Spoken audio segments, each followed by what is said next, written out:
Alright, what's going on, everybody? We are live for the USFL Conference Championship game, the first playoff game here in this UFL season between the Panthers and the Stallions. They're about to kick off in a couple seconds. Stallions at home against the Panthers. The team is meeting for the third time this season.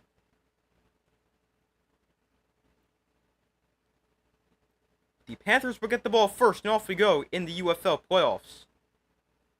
Going to be returned from about the 4, and on the return, going to break a tackle and get out to about the 35. Pretty good return there for the Panthers, and that is where they will start. Bryce Perkins returns as starting quarterback for Michigan. The former Virginia standout was going to be the MVP of the UFL, most likely before he got hurt, playing in his first game since week 7. And he leads the Panthers offense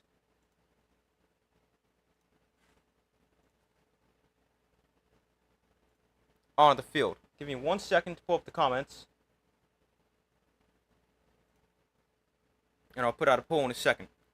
Perkins in shotgun back to his right. Perkins swing pass out to Toa Taua, and Taua is going to gain 5 on the catch and run.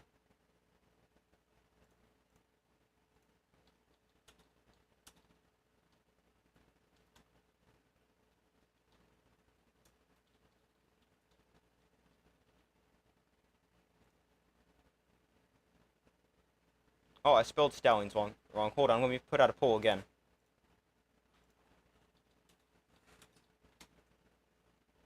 But 2nd and 5. Perkins in shotgun, Taua to his left. Taua gets it up the middle, and not much. You're just a yard. This is a very good Stallions run defense. Tough to run the ball against. Panthers actually have the number 1 run defense. I think Stallions are 2 or 3. I think they're 3.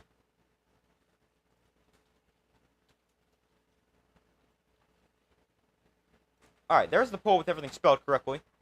Be sure to vote on that. If you guys are wondering who I've got the Stallions 30-26. I think this is going to be a higher scoring game. 2 best offenses in the UFL. 3rd and 3 here for the Panthers. Perkins throwing outside, that is caught. I think he's short. It's caught by Malik Turner. But yeah, he's going to be marked about a yard short. Let's see what the early decision is here for the Panthers. Oh, I just realized this still says final.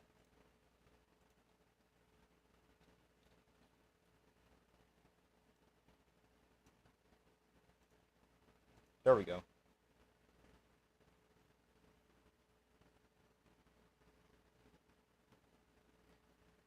And the Panthers, they will send on the punt team here. Seth Vernon on to punt it away. Amari Rogers back deep to receive for the Stallions. So the punt is away. Rogers going to field it on a bounce at about the 14. And Rogers is going to go down at about the 15. Not much of a return. But Jamar Smith and the Stallions offense going to take the field for their first possession. Stallions defense gets off to a great start, forcing a quick 3 and out.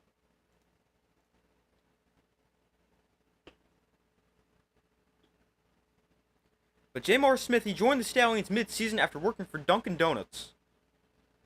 And he was brought out of retirement, signed with the Stallions May 2nd, and now here he is, their starting quarterback in the playoffs. He's been really good for them.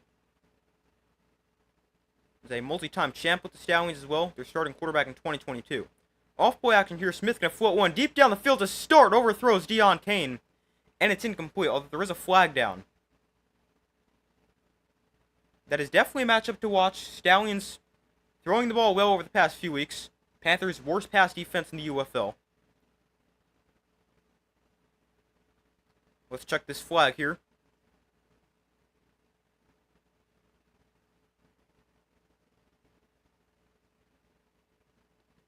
We got an ineligible player downfield against the Stallions. We've also got defensive holding against the Panthers. The foul's well offset.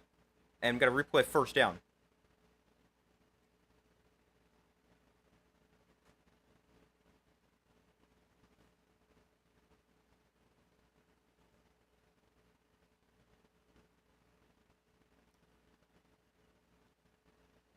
So 1st and 10 from the 15 here for the Stallions.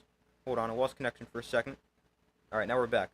Smith, swing pass, tries to get it out to Ricky Person, but inaccurate throw, and it's 2nd down.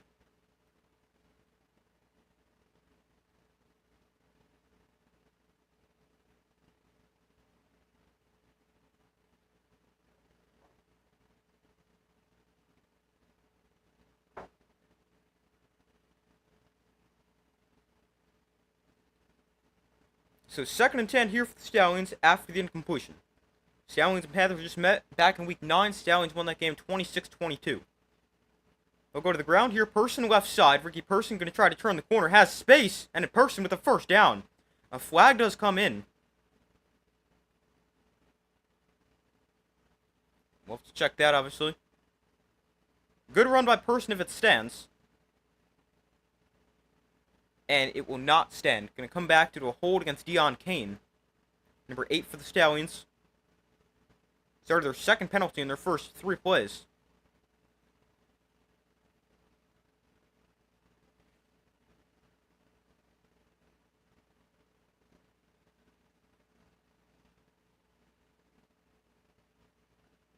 "12 minutes to go, 3 minutes in to the USFL Conference Championship game.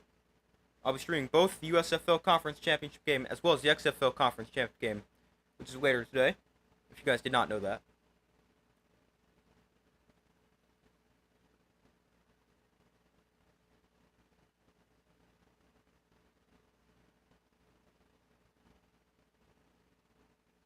So 2nd and 16 after the penalty. Smith in shotgun. Look to throw. Pressured. Smith over the middle. That is caught by Deon Kane for a gain of about 5. Tackle made by DJ Miller.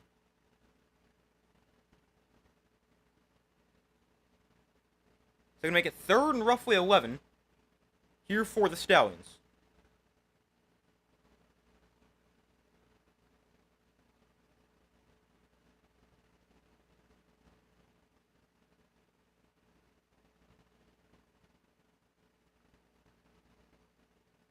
Third and 11 from their own 15. Smith in shotgun. Will look to throw. Panthers bring a blitz. Smith to the outside. Caught. Kane again. And Deon Kane with the 1st down. 14 yards for Kane. He's been targeted quite frequently so far for the Stallions. And they move the sticks on 3rd and long. It's already his 3rd target on 4 pass plays.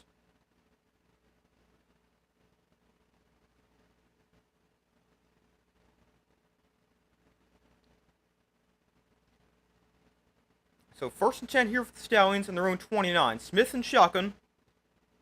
And we've got an option here. Smith's going to keep this, and he's going to keep his balance for about 5.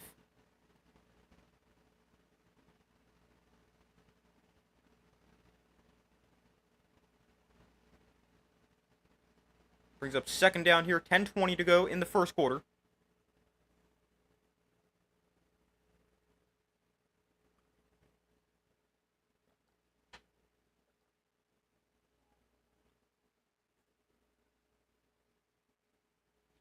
So 2nd and 5 for the Stallions.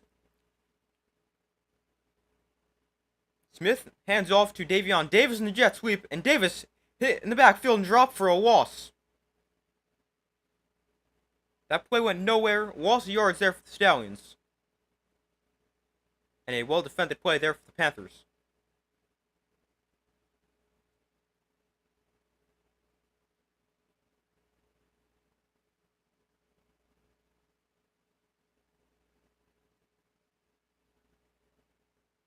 So 3rd and 6.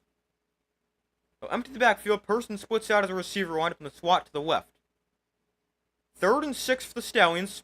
Panthers bring 5. Smith floats one. Downfield. That is off the hands of Person and incomplete. It's a great throw. Person just can't haul it in. It's 4th down. They run a slot fade with Ricky Person.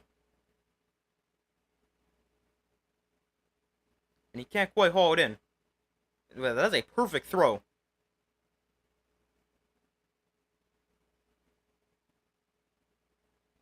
I mean, that is a tough catch for anyone to make, especially a running back. But missed big play there for the Stallions. Brings up 4th down. and both teams will punt on their opening possession. Wadman punts it away, and on the return, they fake a reverse in the return. There they got a lot of space down the sideline, inside Stallion territory, weaving his way down to the 39-yard line. What a return there for the Panthers. Xavier Malone with a huge return sets the Panthers up with great field position. What a return.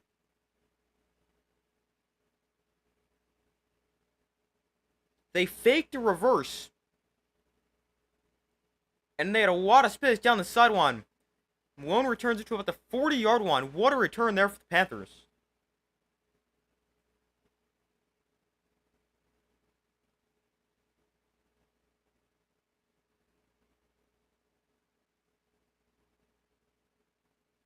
So Bryce Perkins and the Panthers offense can come back onto the field. Went 3 and out their first possession.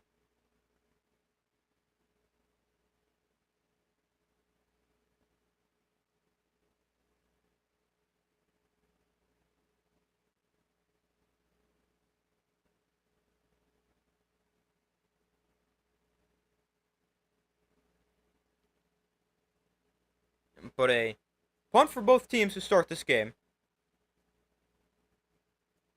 Stallions hold the ball a little bit longer, although it get penalized a lot. The game's still scoreless. 8:28 to go in the first quarter. Panthers, their first drive, they went 9 yards on 3 plays. Stallions went 27 yards on 5 plays. Hold on.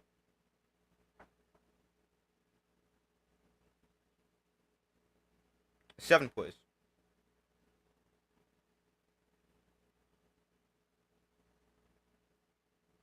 But the Panthers get the ball back. So far, results in the poll. Everyone has said the Stallions wouldn't. Be sure to vote if you guys have not already done so.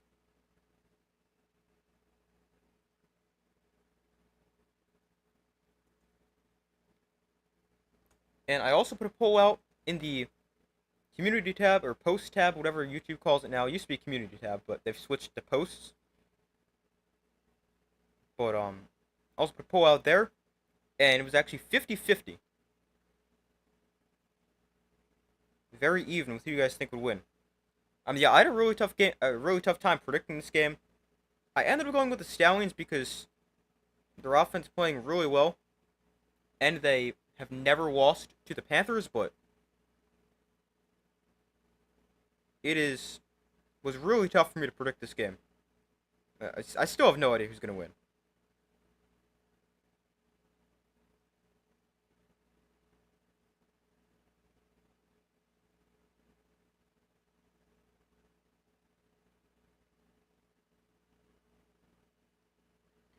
But I've got the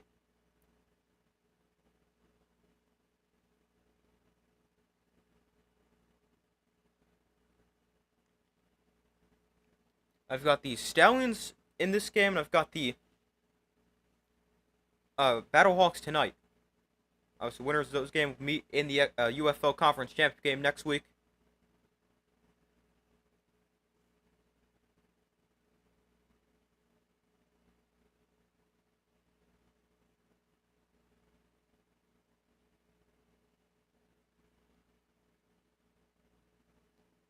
Bryce Perkins is actually a Super Bowl champion with the Rams.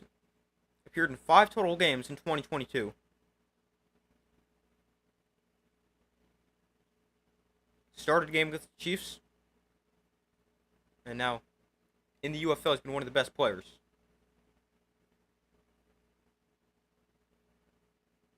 So Perkins in the pistol here. Ball on the 39. Handoff, Tawa up the middle. And Tawa with a nice run. Gains about 7. On first down.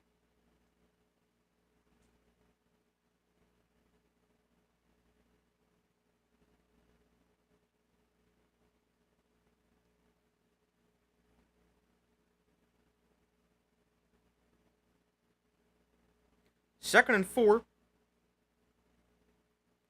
Perkins in the pistol, Tawa behind him. Now Tawa shifts to his right.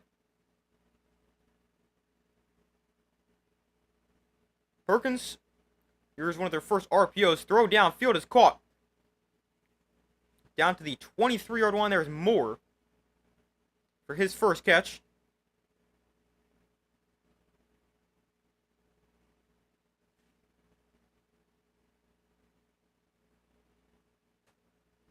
Panthers really like their RPOs, especially with what their quarterbacks can do as a runner.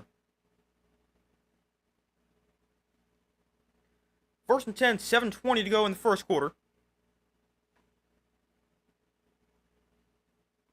Perkins, hands off. Tawa up the middle, not much, maybe a yard.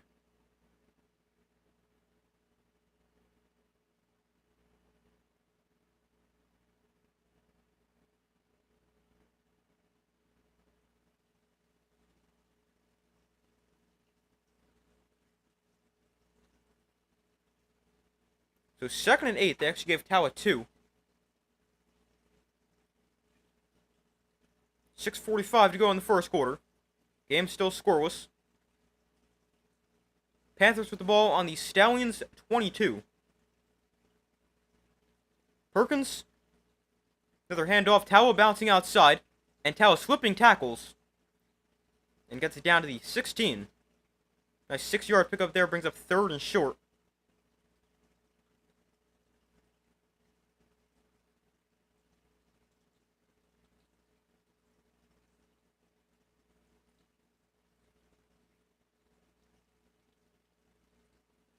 Third and 3. That's what they officially mark it as.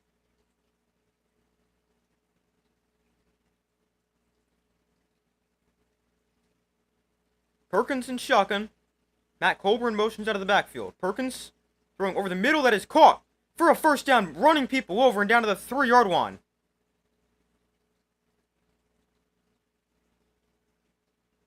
Cole Hicatini, the tight end, makes the catch.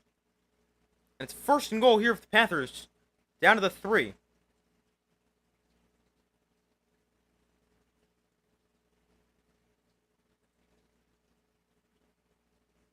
Panthers scoring touchdowns 66% of their red zone trips. That leads the UFL. The league average is 54%. Moore comes across the formation. Perkins in shotgun. They're going to go to the ground. Tawa up the middle for a touchdown. The Panthers strike first. Tawa with a 3-yard touchdown run.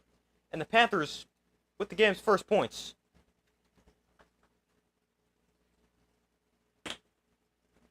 It's a 3-yard touchdown for Tawa. The Panthers, they capitalize off the great starting field position after the big return. And the Panthers going to line up to probably go for 1. That's what they usually do. Yeah, it's going to be a 1-point conversion here for the Panthers. Perkins in shotgun, Tawa to his left. Now Tawa back to his right. Perkins throws the outside. Hicatini got it. The conversion is good. 7-0 Panthers.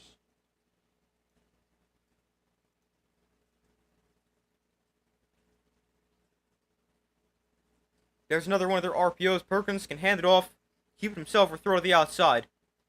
He opts to do the 3rd option.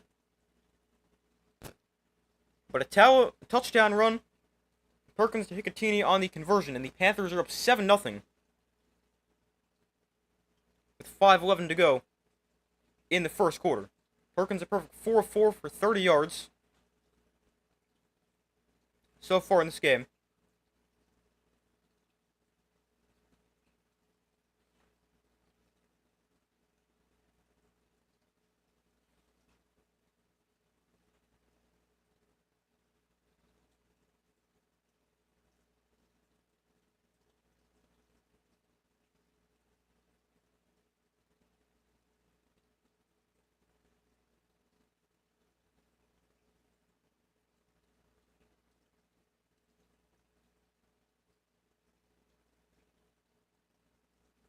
Hold on 1 second.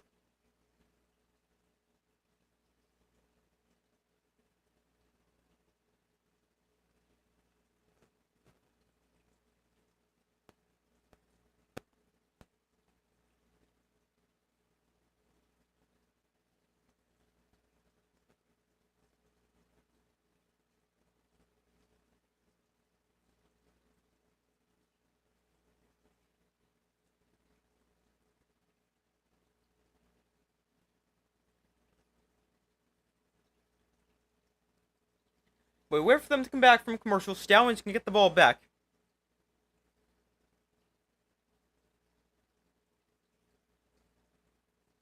That drive for the Panthers pretty solid. They go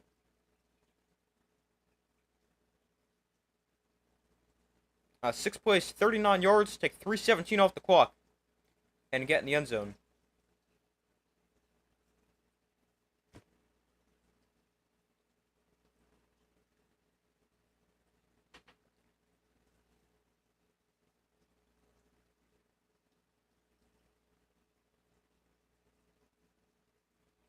But we still wait for them to come back from commercial.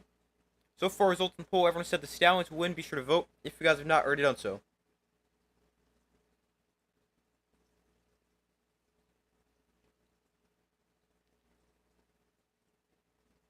I got the Stallions 30-26 in this game. Although trailing early so far.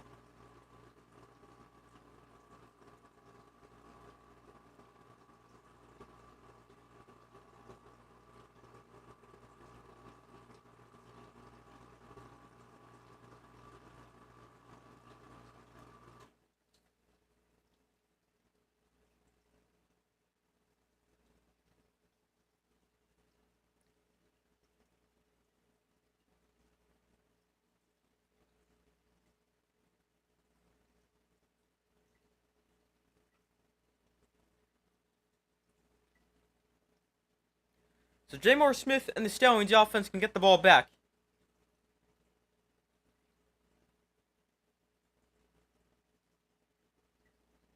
After the Panthers with a 39-yard touchdown drive. Alright, why does it seem like this commercial break is 3 years long? Alright, here we go. J. Smith in week 9 against the Panthers, 307 yards, 2 touchdowns. He's been great for the Stallions since they've re-signed him and he became their starting quarterback. First action of the year was week 7 against the Roughnecks, where he led a big comeback win. He becomes a starter week 8, 9, and 10, and he's been great. Amari Rogers here on the kick return gets it to the 31, 32, somewhere around there. And that is where the Stallions offense will take over. 5:07 to go in the opening quarter.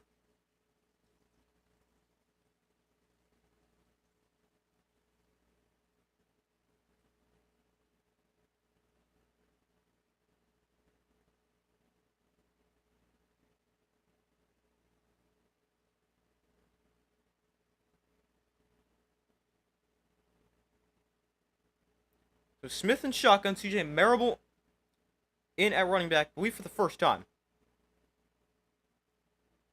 He winds up to Smith's left. Marable gets the carry here up the middle, and CJ Marable thrown down for a gain of 4.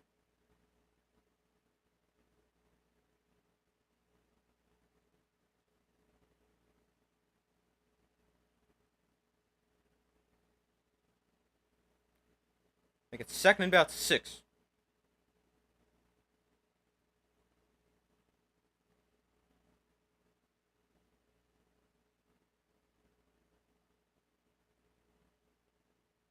So Smith and shotgun back to his left. Tight end Thomas in motion. Marable gets the carry again. Oh, that might be a face mask. The flag comes in. And Marable going to gain 2, but they're going to get Noah Dawkins for a face mask.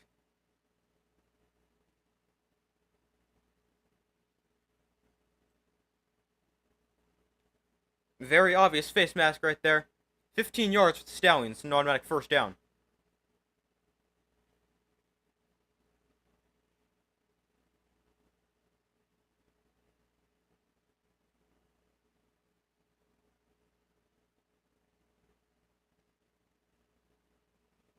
So after the penalty, it's first down here for the Stallions.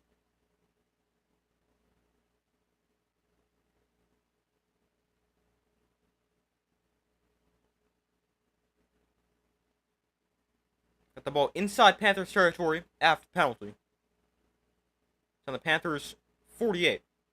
Go to the ground here is Marwin Williams, a receiver, and he's going to gain 8.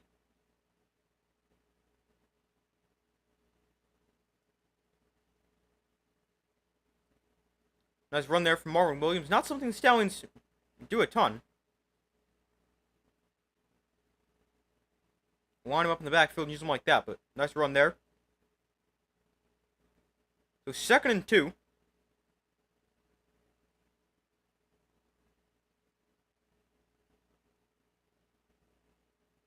Now they want Amari Rogers up in the backfield.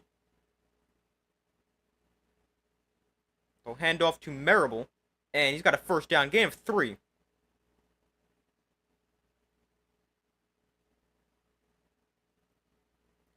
And the Stallions, they're going to move to 6.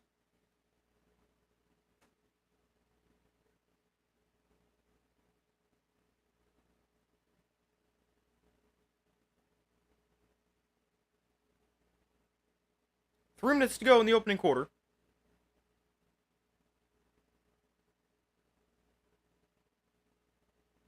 Smith and shotgun back to his left, and Marvin Williams is again one to his right. Again, they're going to run it with Williams, and not much space. You're going to try to bounce the outside. He's taken down at the line of scrimmage. Well defended by Michigan. They have a great run defense, best in the UFL. Not easy to run the ball against them.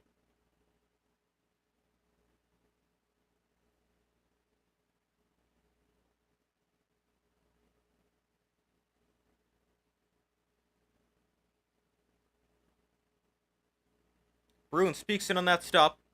Was UFL Defensive Player of the Year last year with 9.5 sacks. No sacks yet this year, although he's missed most of the year with an injury. 2nd and 10.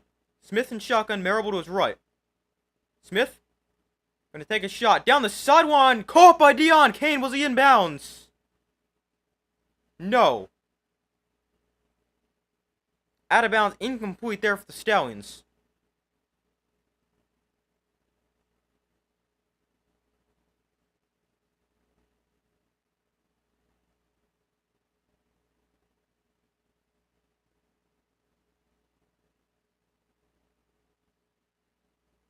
So it's 3rd and 10.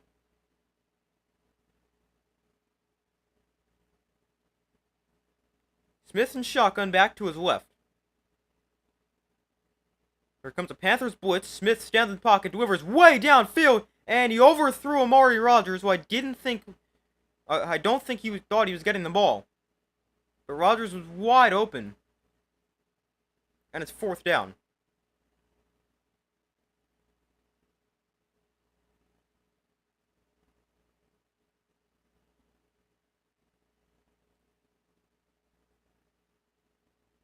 Now, Rogers might have been aware he was going to get the ball. He just didn't go upfield far enough. Smith overthrew him.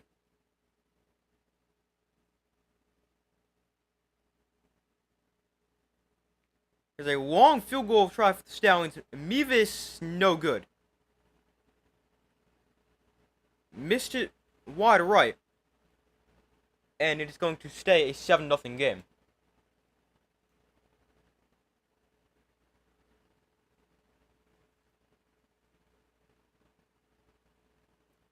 We got 53 seconds left in the first quarter.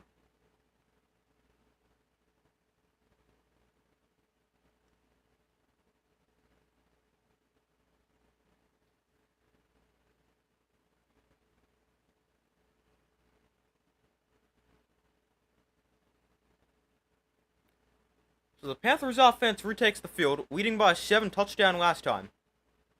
They have great field position starting at their own 46. Perkins in shotgun, Matt Colburn to his right. Colburn missed most of the year with injury. Came back, I think, last week. Perkins off play action, pressured. Perkins dancing around, rolling to his right, and Perkins just going to throw it away. He's so good at extending the play like that. We see him make crazy plays all the time. Just forced to throw it away there.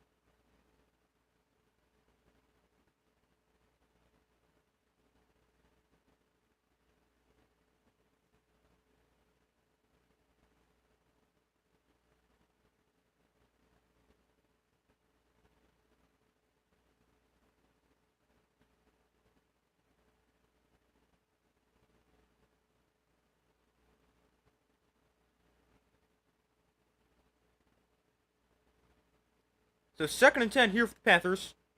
Perkins. There's another one of their RPOs. Sicatini. Going to gain about 8. They must run that RPO play like 50 times a game. Whenever they need a play, that's what they go to. But that brings us to the end of the first quarter. Panthers lead by 7 in the USFL Conference Championship game.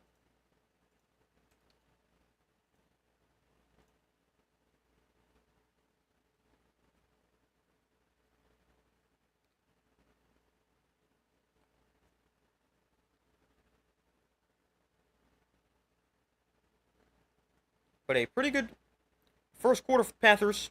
Obviously leading by 7. Outgaining the Stallions 56-43. Have more yards per play by about 2 yards, 5.1 to 3.1.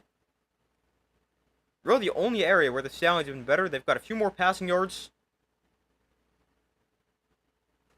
And they've had the ball for a little longer. But otherwise, a great first quarter for the Panthers. Up by 7.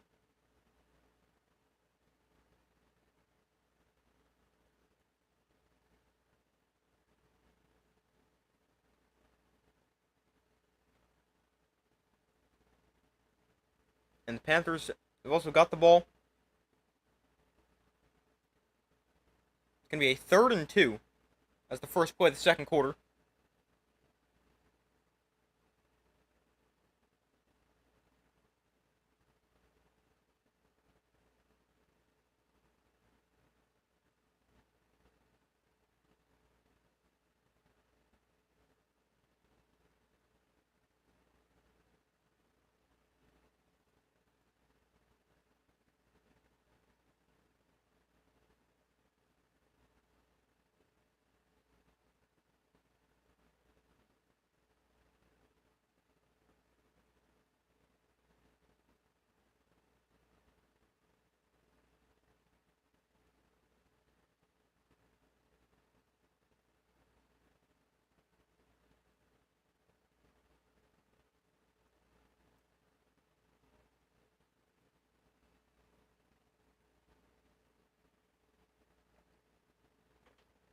Hold on 1 second.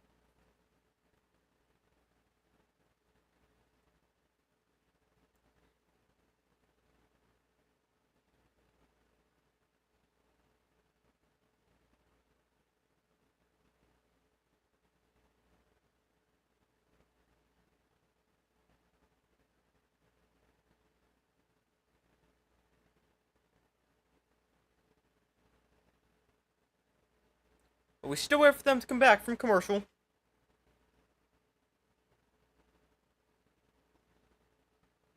Panthers with the ball. 3rd and 2.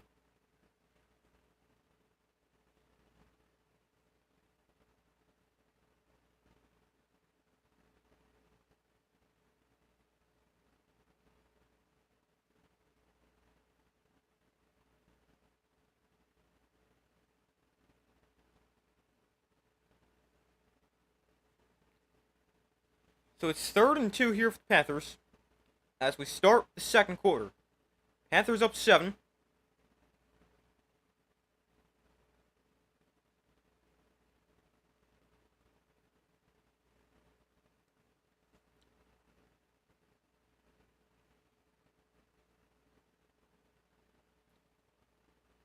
It's actually 3rd and 1. Perkins in the pistol, Towel behind him.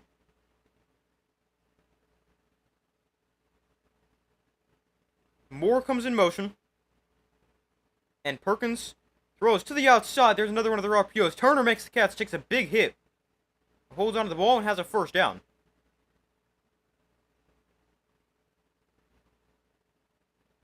They really like those RPOs.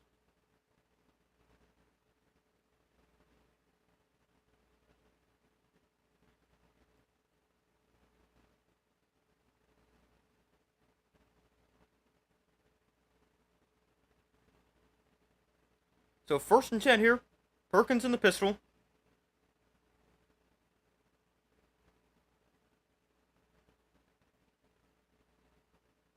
Perkins hands off. Tawa, not much. Maybe a yard, but no space for Toa Tawa. And it's 2nd and 10.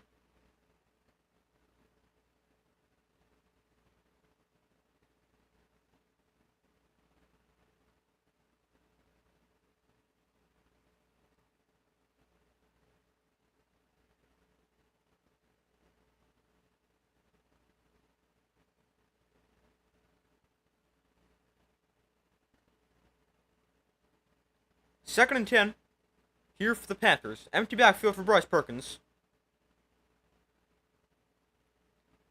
Perkins over the middle, that is caught for a first down. Flag is down.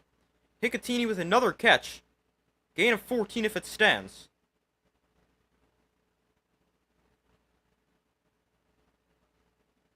It will stand.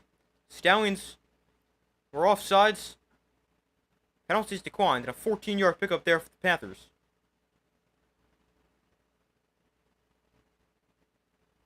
Bradley Ane called for penalty.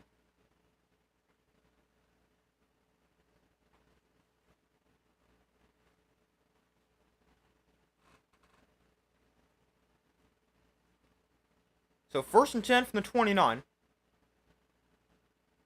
Perkins in shotgun. Colburn to his right. Now Colburn to his left. They're going to hand off. Colburn goes up the middle. Might have got his face mask grabbed. He's going to gain 5. No flag comes in. Panthers really think he got... There should be a face mask.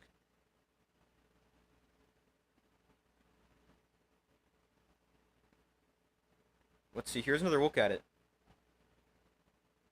Oh, yeah, I think that's a face mask.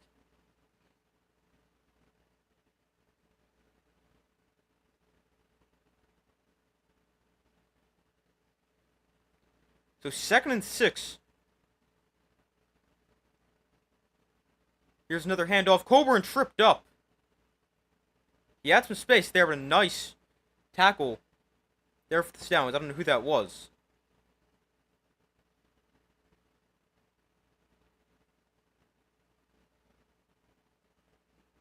So 3rd and 4.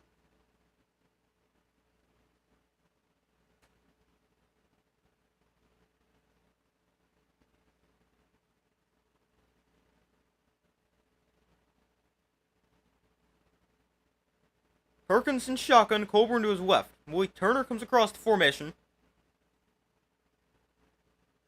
Perkins is pressured, still on his feet, spinning out of it.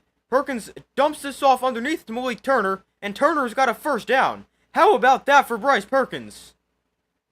They had a free play anyway, because the Stallions came across early. But what a play by Bryce Perkins.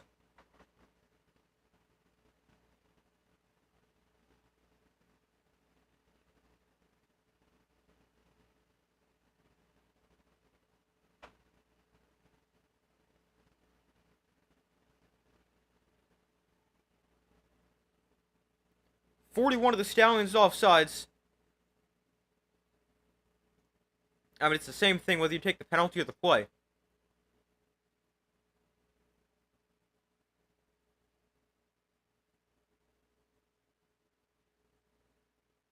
Yeah, what a play here by Bryce Perkins. He should be sacked probably about 3 times before he's able to get a throw off.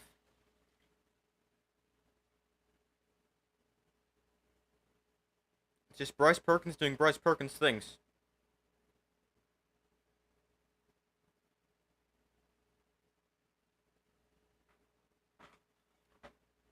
So 1st and 10. Perkins in shotgun. Tower to his right. From the 17-yard line, Devin Ross comes in motion. And here goes Tawa up the middle. And a nice run there. Tawa gains 5. I believe he actually leads the UFL in rushing touchdowns. Already has 1 today.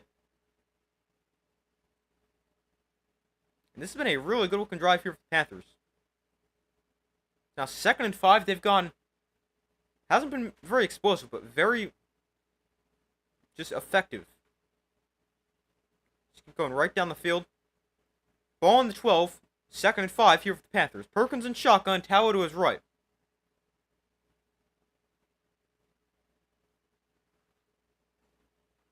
Here's another handoff. Tawa up the middle, bouncing off defenders. And going to gain about 3. We're up 3rd and 2 here for the Panthers. Would not be shocked to see them go with one of their RPOs right here. This could also be 4-down territory for the Panthers.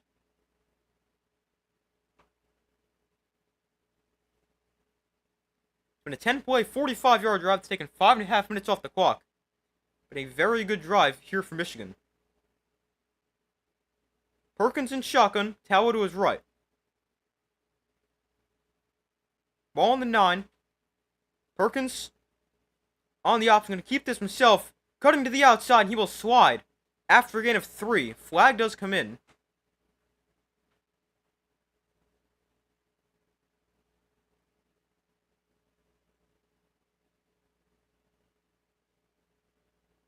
Let's see here. Oh, we got a hold against the Panthers. That's a big one. Goes from making 3rd and 2 to 3rd and 12. That's a big one.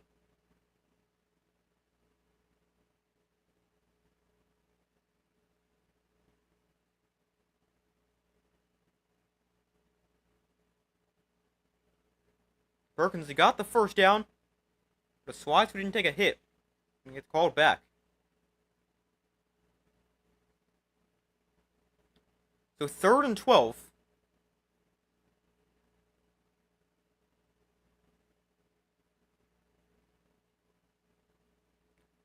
Backed up to the 19-yard line. Perkins pressured. Perkins underneath.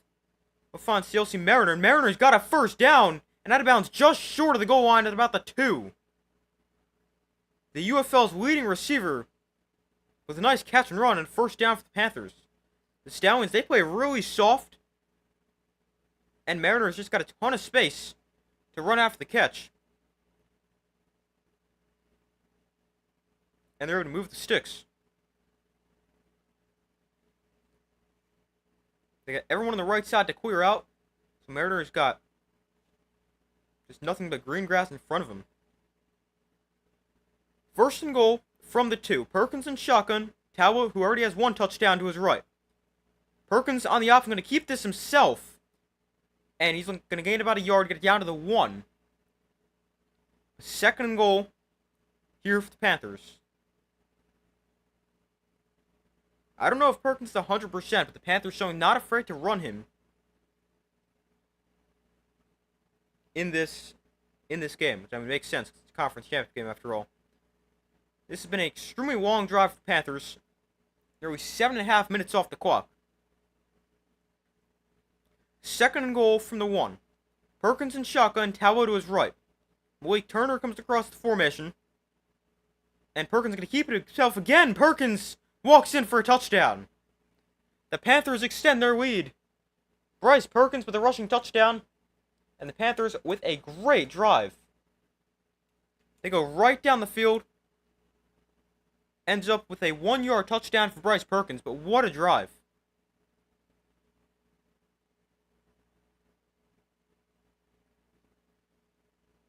I mean, this is a great job by Perkins. The play's supposed to go outside. The Stallions, they've got that defended perfectly if Perkins decides to go outside. They've got somebody crashing down in the line of scrimmage to defend the running back. And then they've got another guy on the outside to defend if Perkins keeps it. But Perkins just that good. Again, they're going to go for 1. Tawa up the middle and falling into the end zone. Got it. Well, maybe not. No signal yet. I think he got it. It is good. Tawa with the conversion. And it's 14-0 Panthers.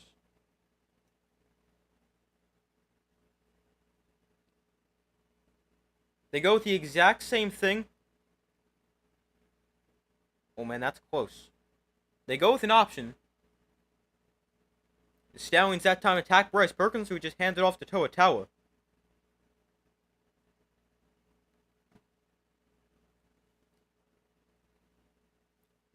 What? Back-to-back touchdown drives for the Panthers, and this one a great drive. They go right down the field, and they really take their time. They go 13 plays, 54 yards, takes 7.5 minutes off the clock. And, I mean, what a drive.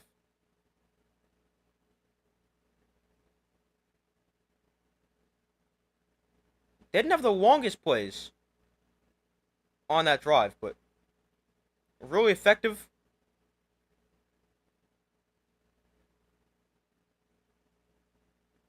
Their longest play on that drive is 14 yards, but slow, methodical, right down the field and right into the end zone.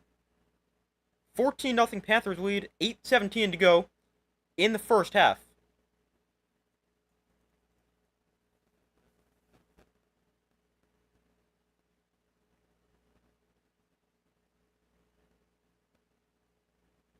Panthers have gotten off to a great start.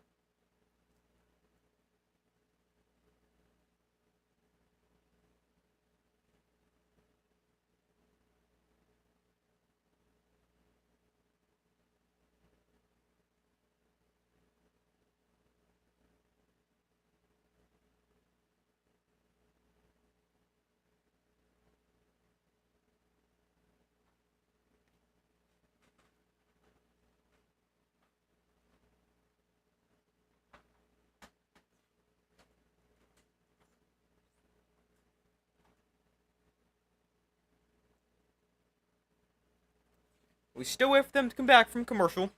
So far, results in the poll, 67% of guys said the Stallions win, 33% said the Panthers. Be sure to vote if you guys have not already done so.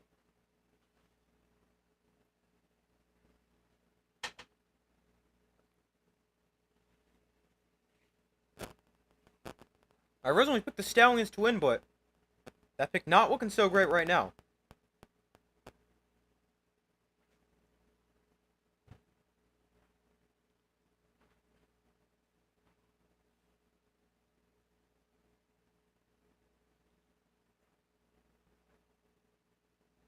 We still wait for them to come back from commercial.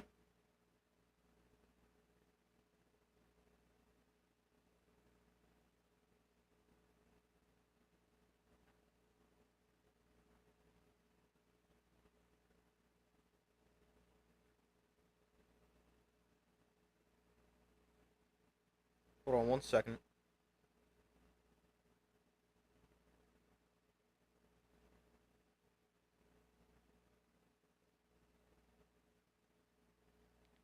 Alright, now they're back from commercial.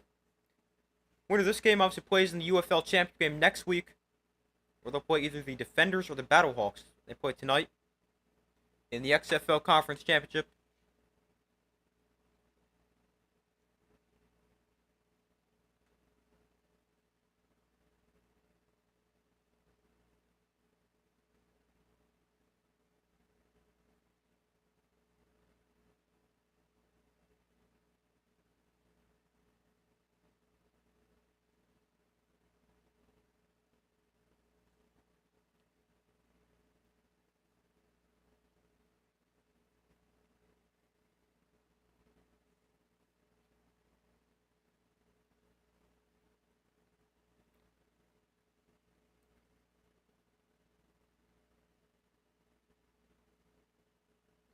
The Stallions can get the ball back, down by 14. Really need some points here.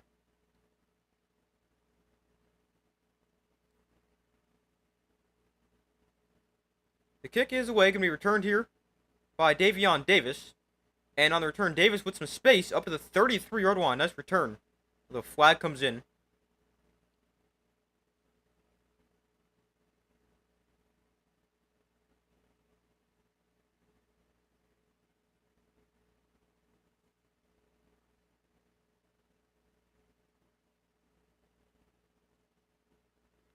We got a hold against the Stallions. That'll back him up.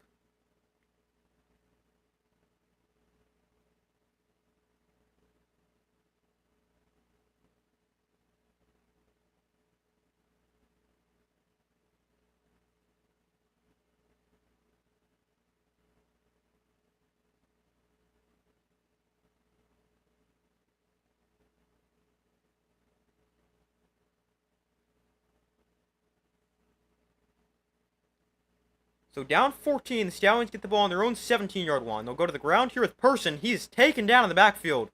Loss of a yard. Stallions, they have just not been the greatest. Can't really stop the Panthers' offense right now, and they haven't gotten a ton going on offense themselves.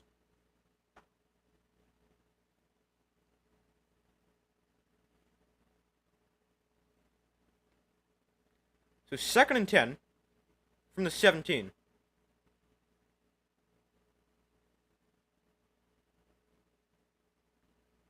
Smith gonna take a shot way downfield. And that is incomplete. Jordan Thomas was the target. He wants a flag, but not going to get one.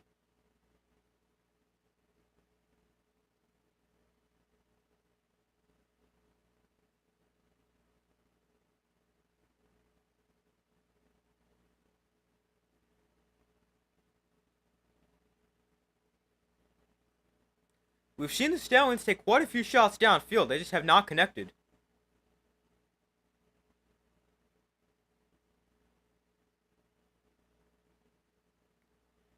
Third and long here for the Stallions. Panthers crowd the line of scrimmage. They bring 4. Smith over the middle, that is caught.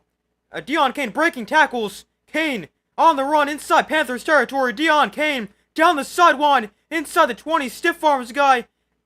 He's gonna step out of bounds near the 20. What a catch and run for Deon Cain. Great throw for Jamar Smith. And then Deon Cain with a great job after the catch.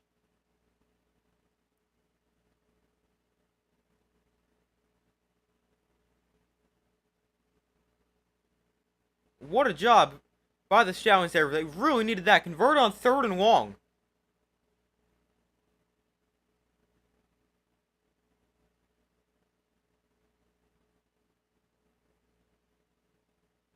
A big play there for the Stallions. Cain with 3 catches for 84 yards. 65 yards on the catch and run.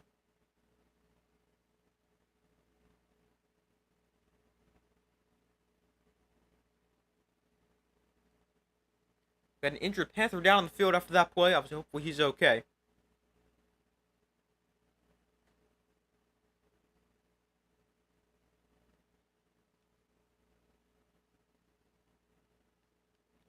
But what a play that was for the Stallions. They get the ball.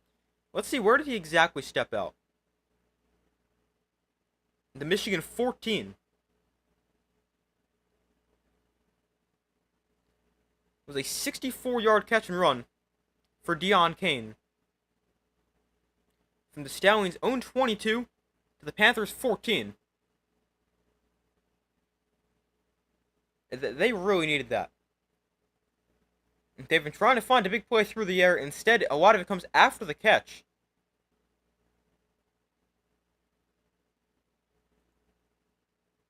But I'm sure the Stallions will take it however they can get it.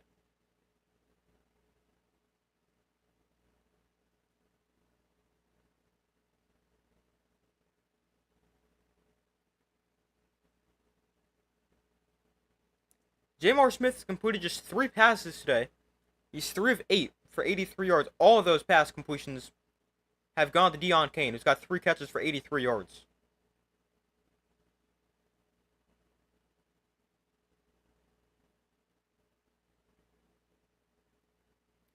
But I was hopeful the injured player is okay. Not sure exactly who it is.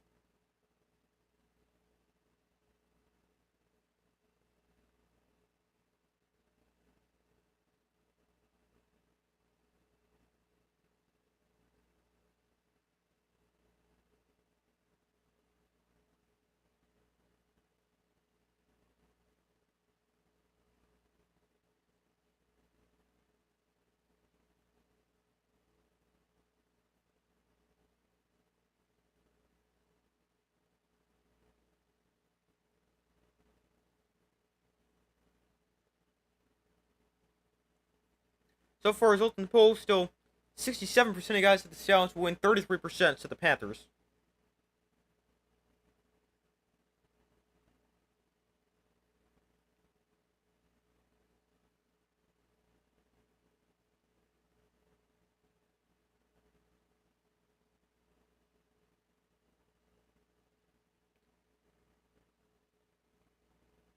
Alright, now they're back from commercial.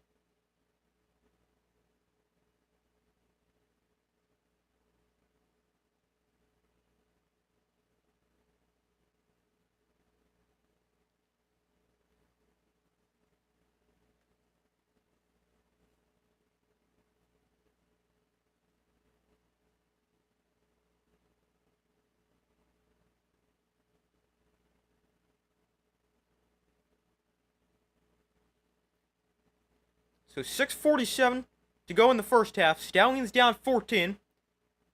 But at the Panthers' 14-yard line, after a huge catch and run, actually, they're going to mark the ball on the 18. That's where he actually stepped at, the 18-yard line. Empty backfield here for Jamar Smith. Look to throw. Smith pressure, throws downfield towards the end zone. Caught! Touchdown! Jordan Thomas makes the catch. And the Stallions get on the board. Boy, do they need that drive. What a drive for the Stallions. And the Stallions cut into this Panther lead. What a throw for Jamar Smith.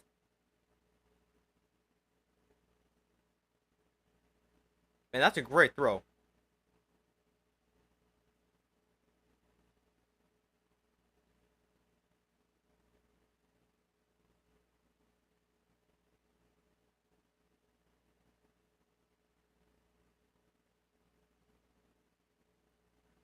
The Stallions are going to go for one, try to cut it to a 7-point game. Empty backfield for Jamar Smith. Davion Davis comes in motion. Smith off the fake, floats one back to the end zone. That's too far for everybody. Sternberger, the closest receiver. So it's an 8-point game, 14-6. The Panthers lead the Stallions, but a great drive there for Birmingham. And the Stallions now only down by 8.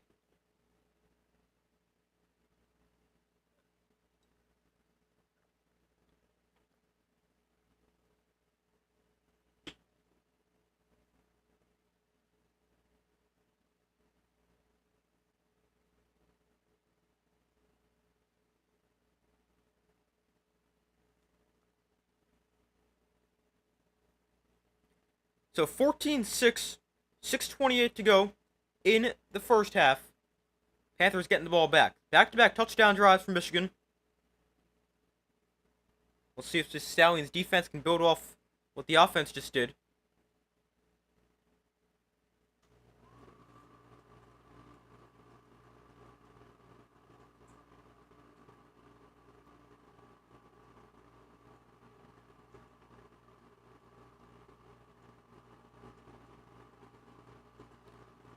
So Harrison Mevis kicks off. And we returned from about the 8-yard line. Here's Toa Tawa.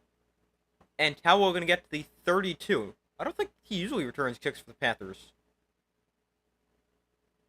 Maybe he does, and I just don't know. But I don't think it's usually him.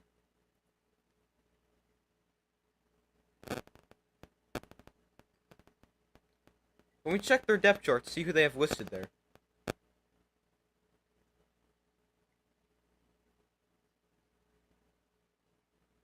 They listed Xavier Malone and Devin Ross as kick returners. Yeah, I don't think Tawa usually returns kicks. But 1st and 10 from the 30, or 31, here for the Panthers. Perkins hands off. Coburn tries to bounce to the outside. Now looks to cut back inside. And he'll fight forward for maybe a yard.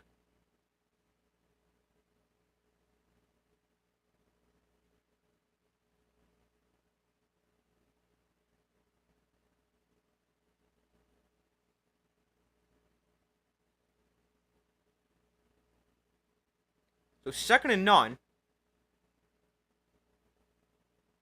Perkins in shotgun, Coburn to his left.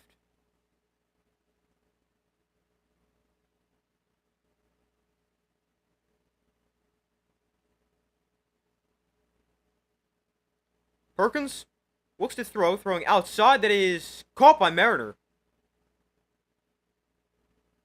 For a gain of 7.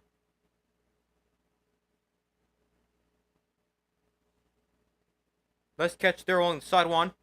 Makes it 3rd and about 2.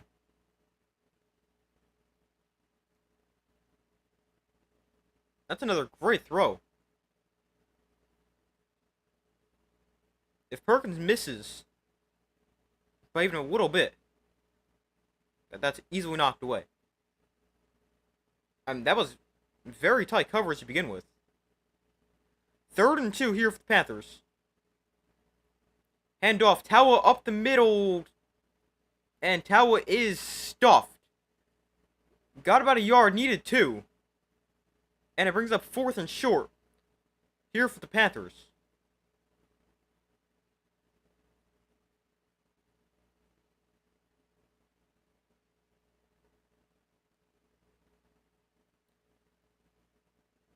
It is 4th and 1. And it's going to be a punt here for the Panthers.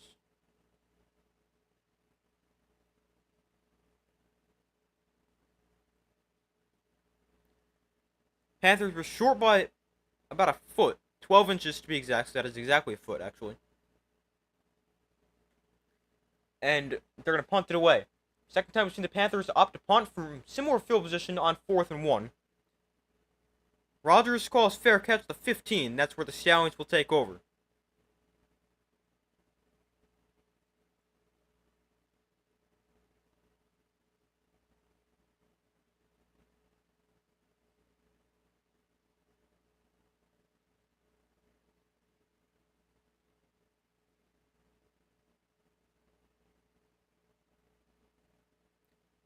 But a great job there by the Stallions defense. I mean, they built off exactly what the offense did.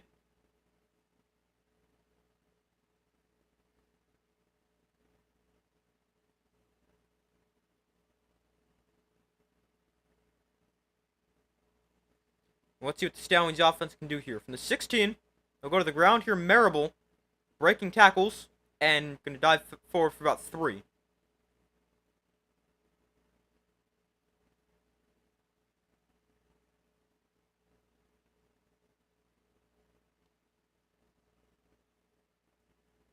Second and 7.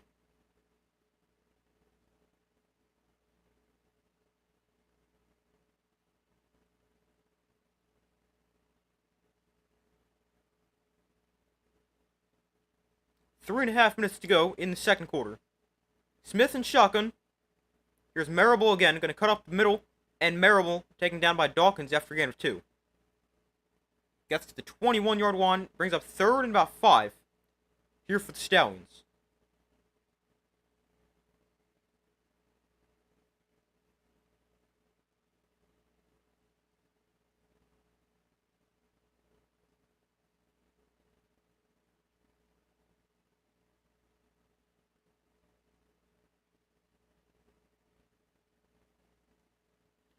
So it's 3rd and 5. Stallions 2 of 4 on 3rd down. They've converted 20 of 25 third downs in their last 2 games. Smith throwing that is intercepted! Picked off by Kai Nakua, and it's a pick 6 for Michigan. Kai Nakua with a pick 6. Wow.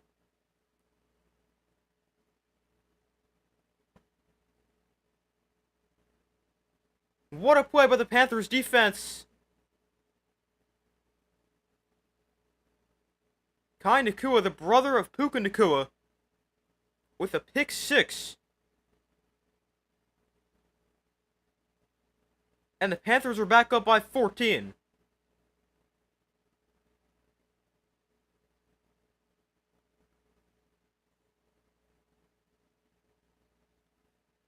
What a play by the defense there for the Panthers.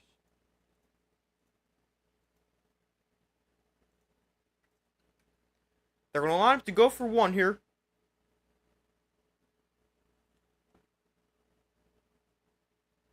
Perkins in the pistol. Tawa is behind him. Perkins. Here's another RPO. Perkins breaks his sack, rolls to his right. Perkins going to keep it himself. Tries to get in. Extends the ball across. And the conversion is good. Another great play for Bryce Perkins. And it's 21-6 as the Panthers lead the Stallions. Right when it looked like the Stallions were going to get something going, too. They scored their first points, got the ball back, then throw a pick 6, and it's a 15-point Panther lead.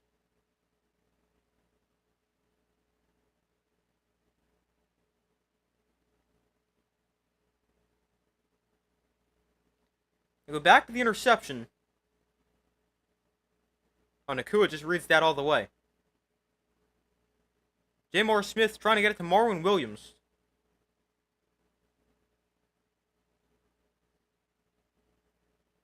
a little late on the throw.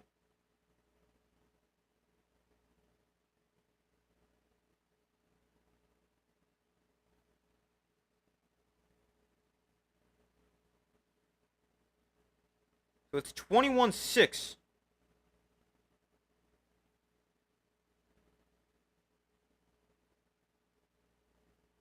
They did take a look at the extra point. They do confirm that he was in bounds.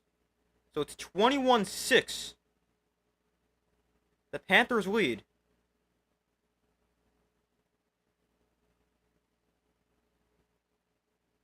The 25-yard pick six for Kai Nakua.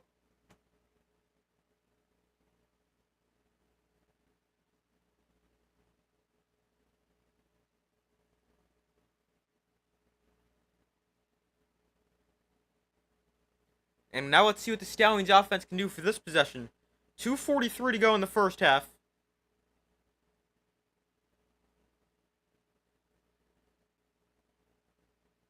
Oh, Matt Corral's putting his helmet on. Are we going to get a quarterback switch here for the Stallions? They still want to kick off.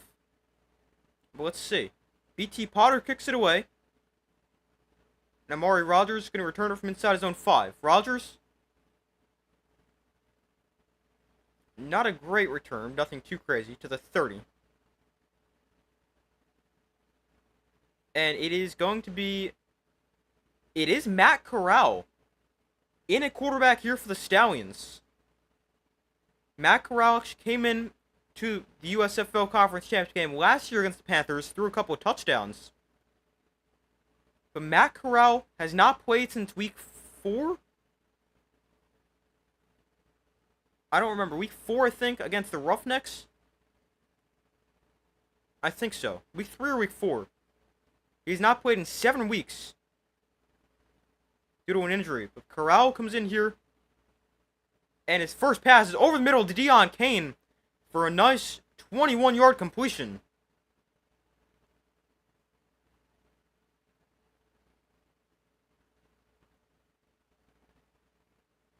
Kane, he's had a huge game so far. That might put him over 100. I think it does. But Corral right on the money in his first throw. The Panthers 49. They stack 4 receivers to the right, throw a screen out to Ricky Person, and Person gets blockers out there, and Person's got about 10 in the first down.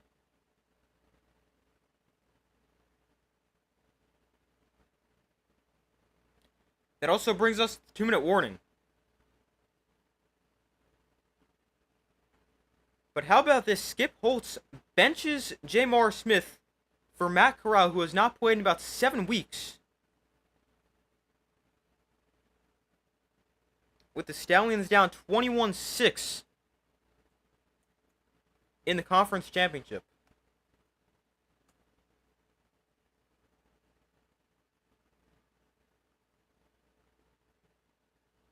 And the last time Matt Corral played was week 4 against the Roughnecks. He left that game late in that game with an injury, a hip injury that cost him the next several weeks. Came off IR this week.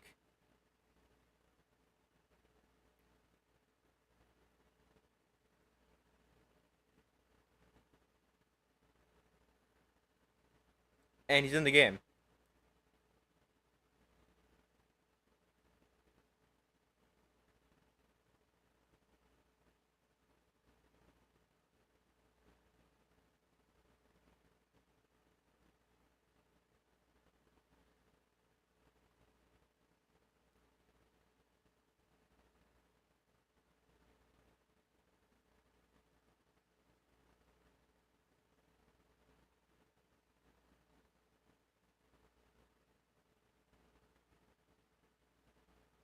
We got 2 minutes left in the first half. 21-6 Panthers lead. But 2 nice plays for the Stallions.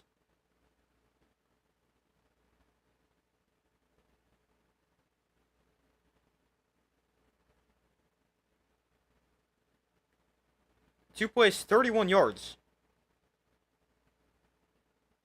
Deon Kane is already over 100 yards receiving. He's got 4 catches for 104 yards.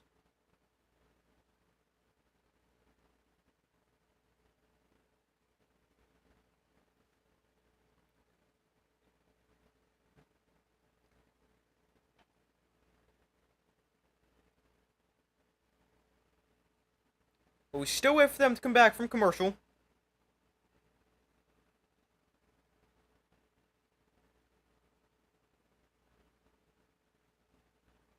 But in the Conference Championship last year, it was a similar situation with Matt Corral.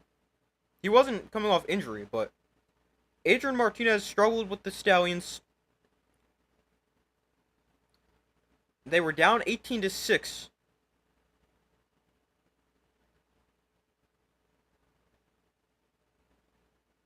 And Corral came in, went 9 of 11 through 2 touchdowns,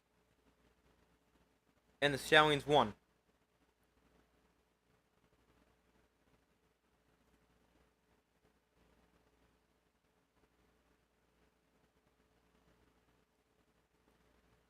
So Corral in shotgun. They're going to empty the backfield here. 2nd and 1. Both teams still with all 3 timeouts in the first half. Corral going to look to throw. Corral throwing outside, that is caught by Person, and another 10 for Ricky Person and a first down.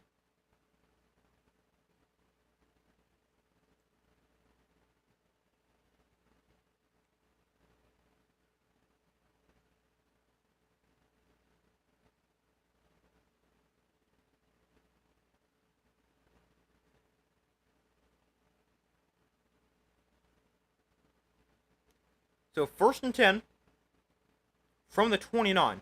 Corral in shotgun. Gonna look to throw once again. Corral steps up in the pocket. Takes a shot downfield. Broken up. Trying to get to the big tight end, Thomas. Arnold Tarp with a nice pass breakup.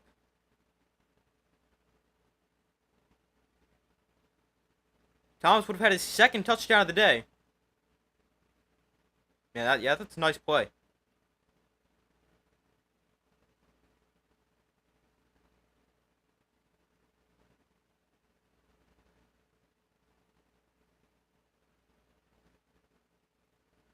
So 2nd and 10. Corral looks to throw. Underneath, there's Kane again. And Kane going to get another 8 yards. Going to bring up 3rd and 2. And Kane looks to be a little shaken up after that one. He is okay. Or at least hopefully.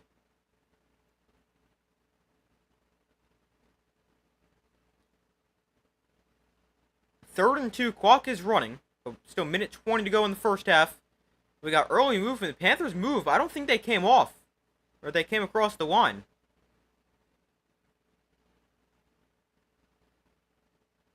I think this should be a false start. But let's see. Matt Corral, by the way, is 4 of 5 for 49 yards.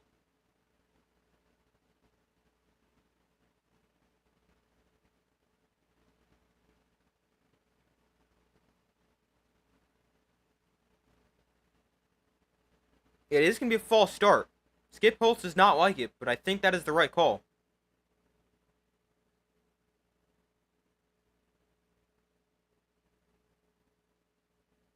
It's going to be a 10-second runoff.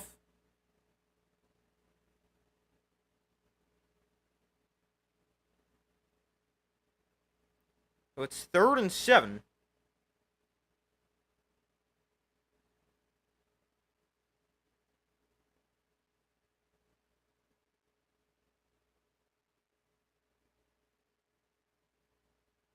Minute 22 to go.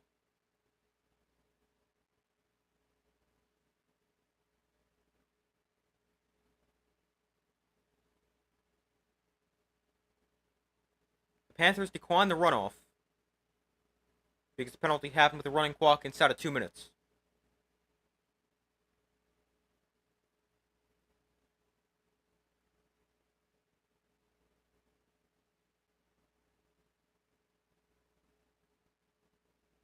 So 3rd and 7. Corral in shotgun back to his right. Corral looks to throw. Over the middle, that is... Oh, what a throw by Corral. Marvin Williams makes the catch. And Williams down to the 1. What a throw by Corral.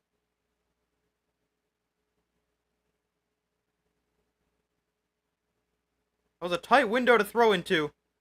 With a perfect throw. And Marvin Williams gets it down to the 1. First and goal here for the Stallions. Corral and shotgun. They're going to take their time right here. Minute 5 to go. Marable the back, wind up to his left. They're going to hand it off. Marable is in. Touchdown, Stallions. What a drive.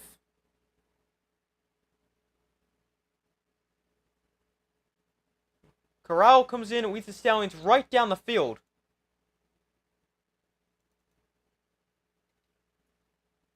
Makes it 21-12 with under a minute left in the first half.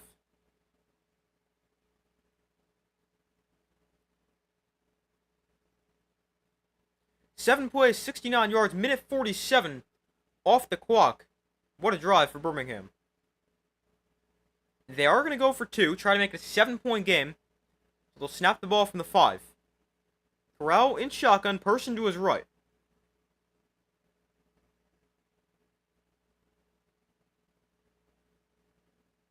Play clock at 5. Corral throwing person back shoulder, makes the catch, dives into the end zone, and the conversion is good. It's a 7-point Panther lead. 21-14. Man, what a first half.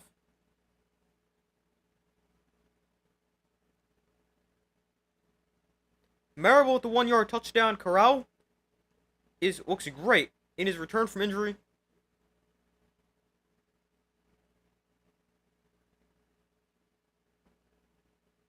And then person with the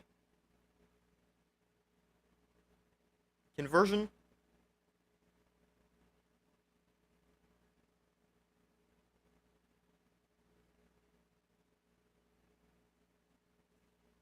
They really needed that. What a drive for the Stallions. Now, the Panthers do have time. They can put a drive together. We've got all 3 timeouts, so 56 seconds.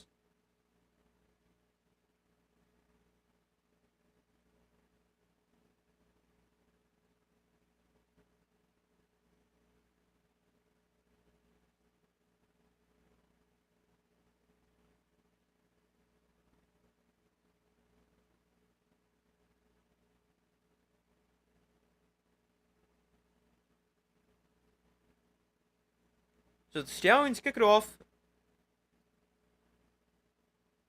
And here's Malone on the return to about the 32, 33, somewhere around there.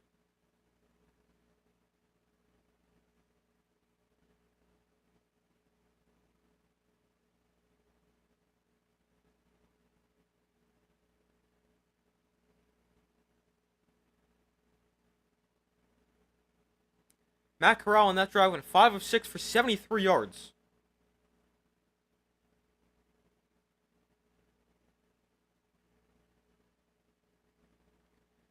So the Panthers here, 52 seconds, all 3 timeouts. Stallions also have all 3. Perkins and shotgun back to his right. Perkins. Underneath there is Turner. And Turner going to stiff arm a guy, get out of bounds after a gain of 6. There's a flag down.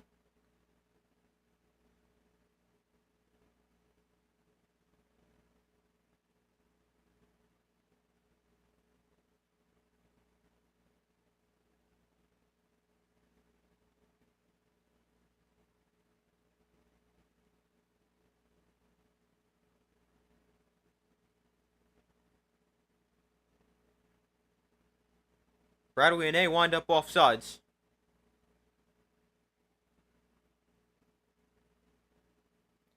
"47 seconds left.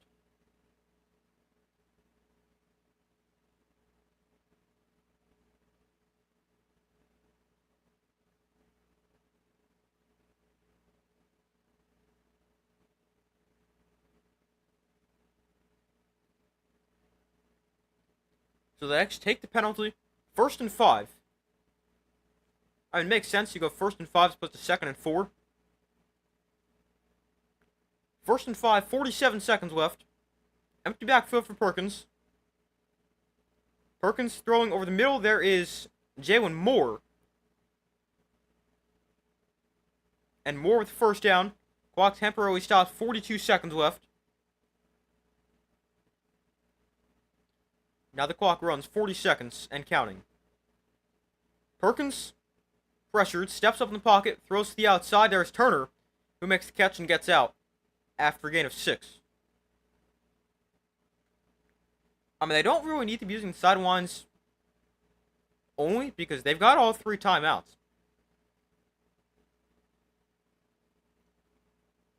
But it's 2nd and 4, 32 seconds left. Hey, how's it going? Happy Sunday to you as well.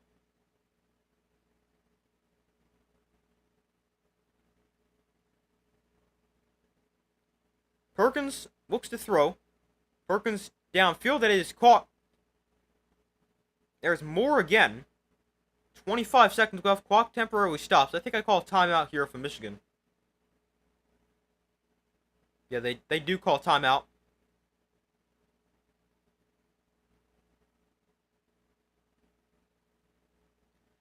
.25 seconds left. First timeout spent by either side in this first half.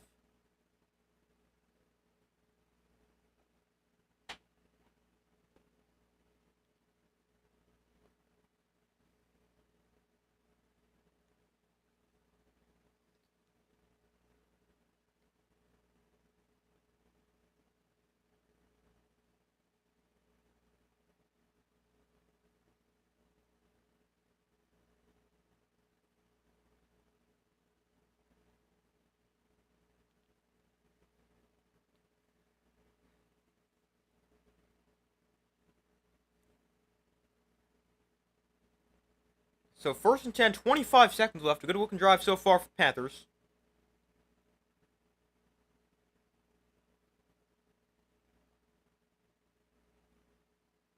From the 37, empty backfield for Bryce Perkins. Perkins throwing outside. There's more again. Ball comes free. And they're going to rule this a fumble. Stallions have it going the other way. Down the sideline. Perkins is going to make a touchdown saving tackle.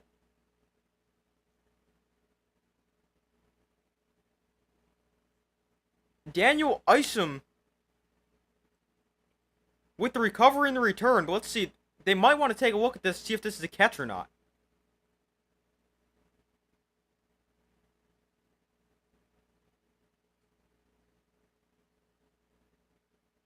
Perkins made a touchdown saving tackle. More.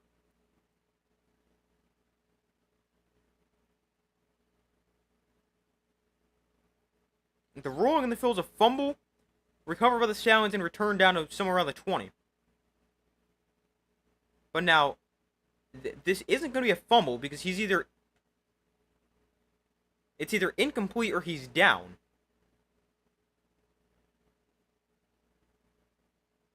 So it's not going to be Stallion football.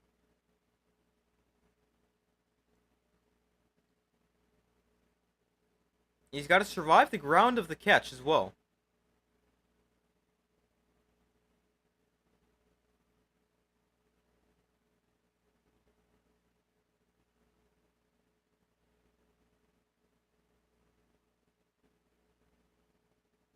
Mike Pereira is going to say that completes the process. No, it does not.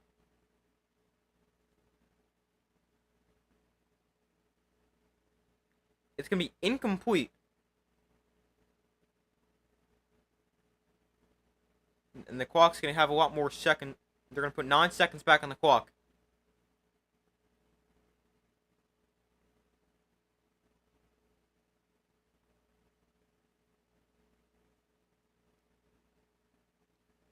But I do think that is the right call. It's going to be 2nd and 10 here, 22 seconds left.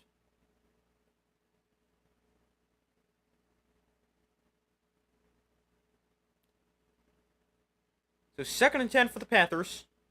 Could have been a disaster, but it's not.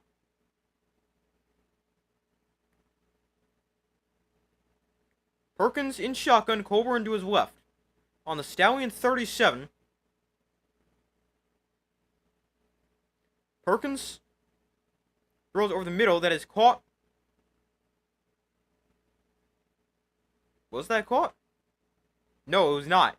Mariner was the target, couldn't catch it. And it's 3rd and 10.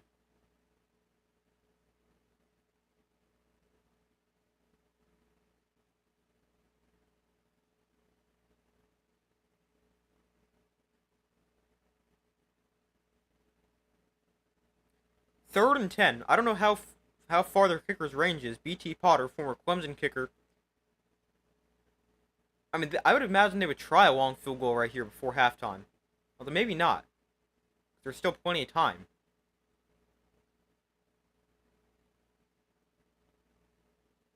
Third and 10. Perkins looks to throw. Perkins pressured. Perkins goes down for a sack back near midfield.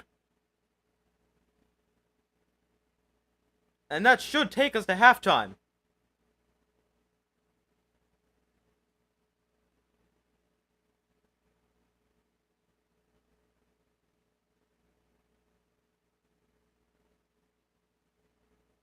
But a great play there by the Stallions defense.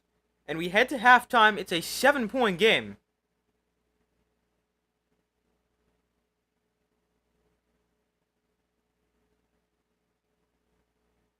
What a play there for the Stallions defense. They hold the Panthers off the board. Get a big sack. What a way to end the half. Corral comes in, leads you on a touchdown drive. And a big sack to end the half. And the Stallions get the ball. Now, the Panthers, they've been in this position before. They were up 18-6 at the half last year and lost. They were actually shut out in the second half.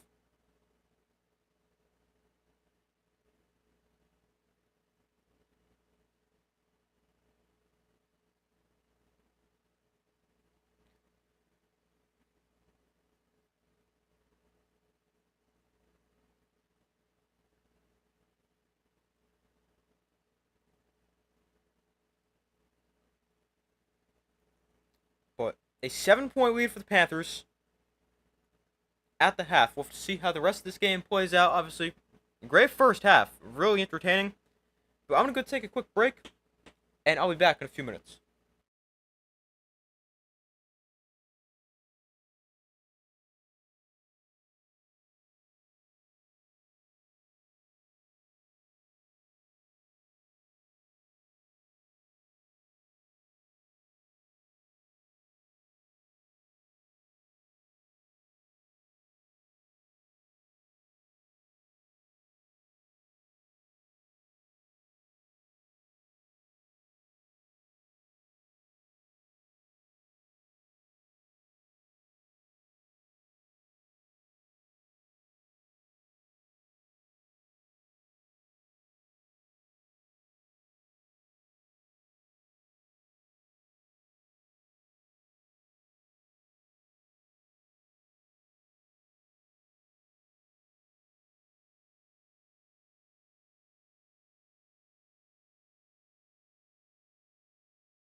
Alright, I'm back.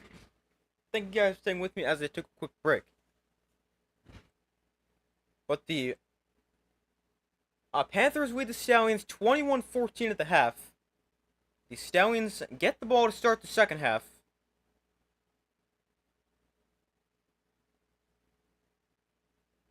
And that was a very interesting first half.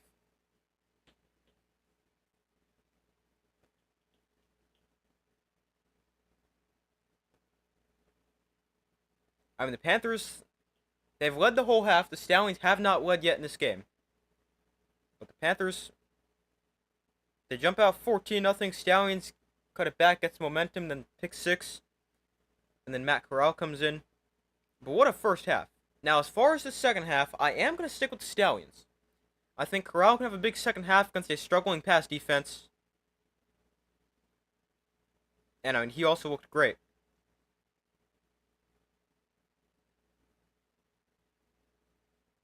But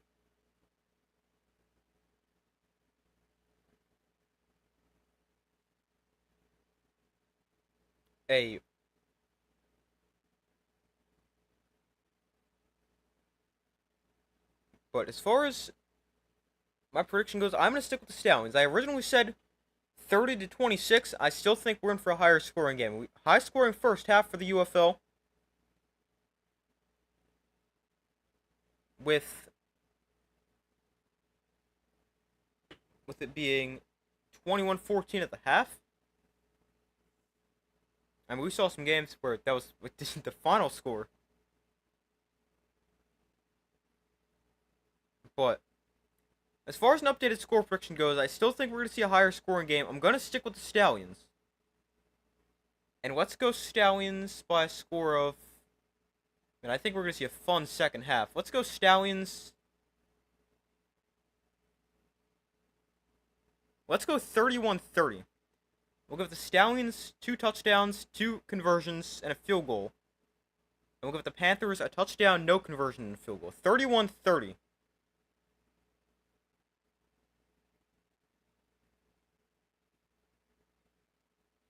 We'll go with the Stallions. But we'll go over stats from the first half. We'll start off with player stats for the Panthers. Bryce Perkins, he was great in the first half. 13 of 16, 111 yards. No touchdowns or interceptions. Wasn't throwing the ball downfield a ton, but I mean, that's the Panthers offense for you. They don't really throw the ball downfield. They just run RPOs. But he was effective, over 100 yards.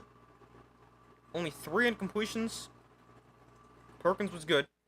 Then on the ground, the Panthers weren't the greatest. Toa Tao was 9 carries, 27 yards. Did get in the end zone, but that's just 3 yards a carry. Colburn had 7 yards on 3 carries. And Perkins had a touchdown. 2 yards on 2 carries. As a team for the Panthers, that's 14 for 36 and 2 touchdowns. That's 2.6 per attempt. Then receiving for Michigan, they did a good job spreading the ball around.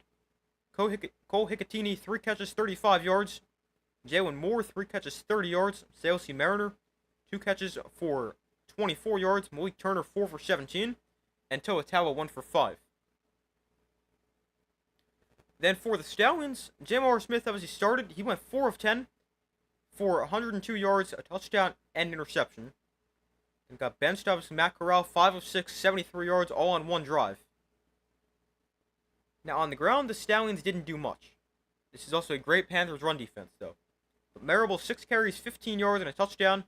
Marwin Williams, 2 carries, 7 yards. Jamar Smith, 1 carry for 5 yards. Ricky Person, 2 carries for 4 yards.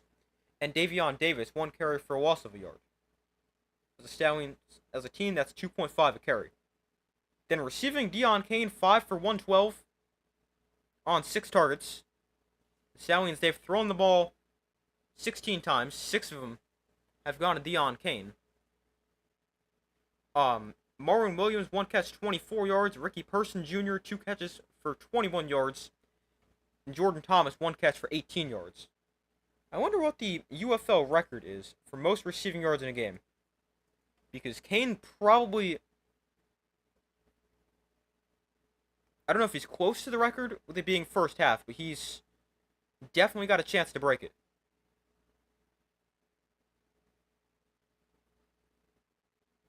let's see. This year,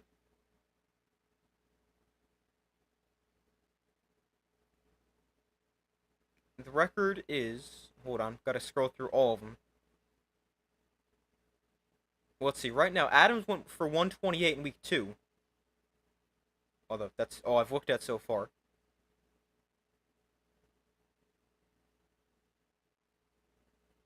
Hold on, let's keep looking.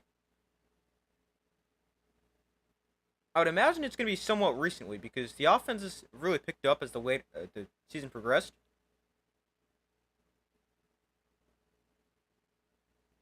Let's see.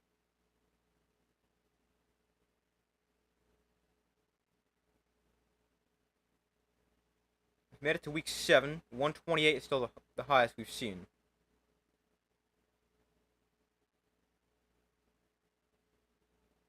Hold on one second.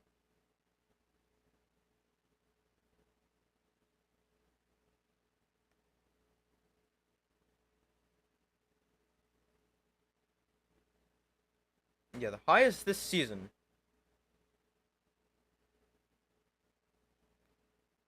was in week 2 for Jonathan Adams of the Showboats, where he went for 128.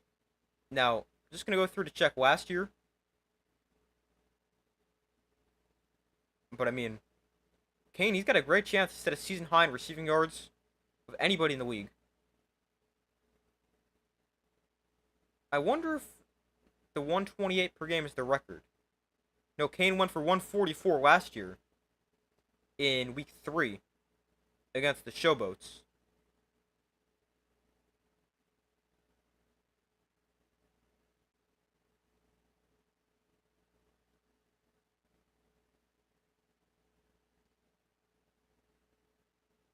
Alright, let's see. We made it to week 5 of last year now. By the way, I think the second half is going to start in a couple minutes.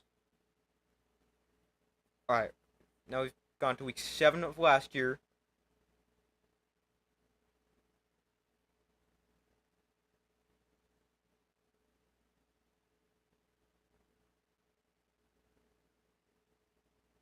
Yeah, I think that's going to be it. 144 for Deon Kane is the UFL record for most receiving yards in a game.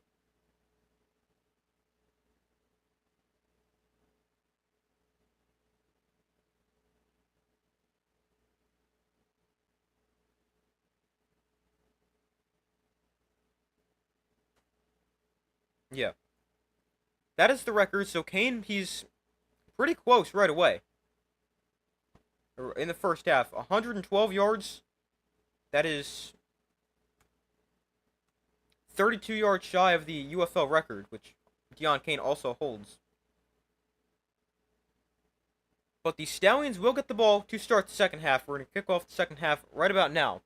So let me get this updated.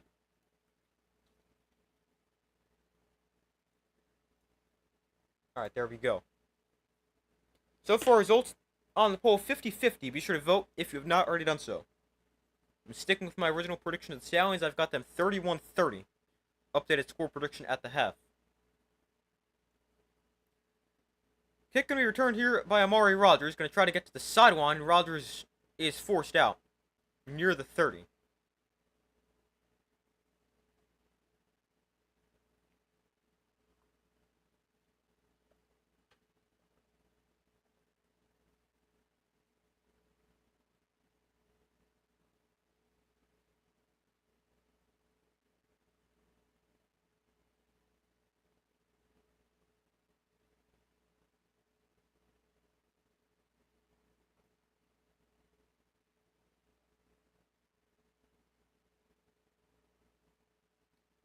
So Corral and the Stallions offense on the field at their own 31. Corral, hands off. Here's CJ Marable with space, and Marable going to gain nearly 10 on the first down carry. We're going to give him 9. Team stats from the first half. The Stallions actually outgained the Panthers 206 to 137. While the Panthers were the better team on the ground. 36 to 31. The Stallions much better through the air. 175 passing yards compared to 101 for the Panthers. Stallions also had the ball for longer.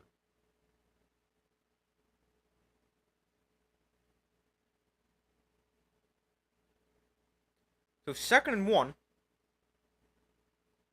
Corral hands off. Marable powers his way ahead for a first down. Gains 4.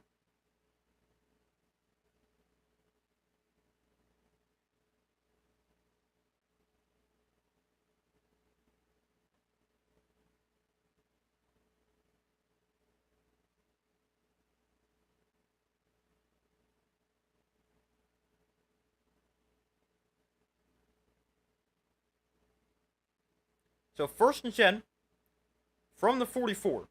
Their own 44. They empty the backfield. Corral looks to throw. Steps up in the pocket. Corral going to run. And he'll slide after about 2.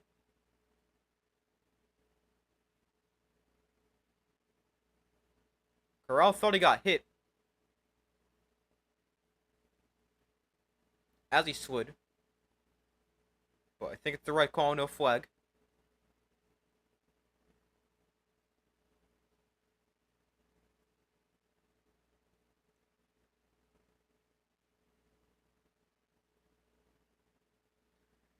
So 2nd and 7, Corral in shotgun, Person to his left. Corral pressured. Corral sets up the screen here for Person, and Ricky Person going to fall forward, gain of 5. Flag is down.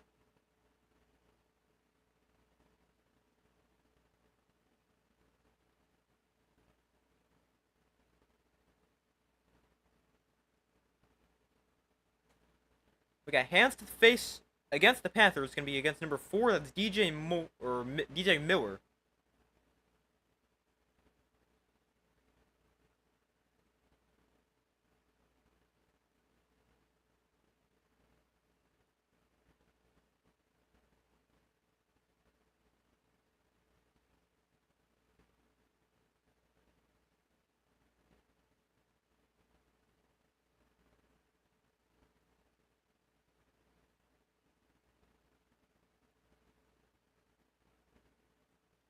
So 1st and 10 for the Stallions. Corral zips one downfield that is tipped and incomplete. Trying to get it to K. Johnson. Got heads on it, but couldn't quite haul it in with several Panthers in the area. He's up 2nd and 10.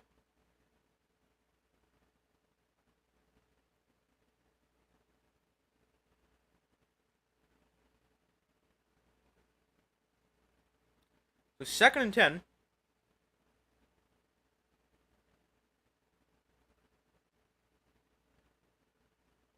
Corral tries to set up the screen to Johnson, but Corral doesn't make the best throw. It also goes through the hands of K. Johnson. And it brings up 3rd and 10.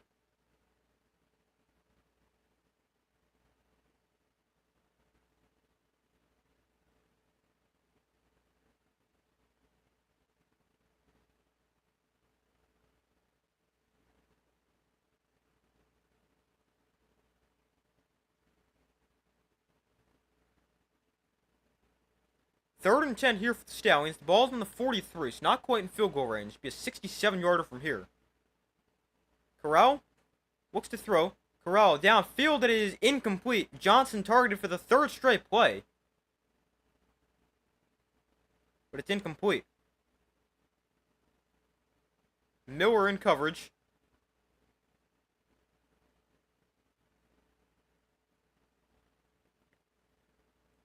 So let's see if the Stallions want to attempt a long field goal. I wouldn't think so. But Harrison Mevis made from 61 in college. And yeah, it's going to be a punt here for the Stallions.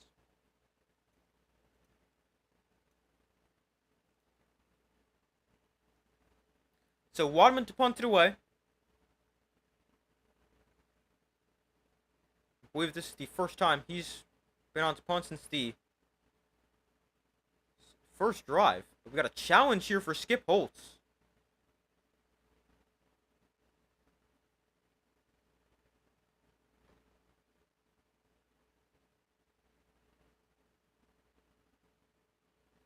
The Stallions are saying there was hands to the face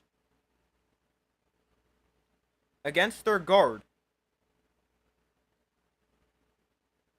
So let's see.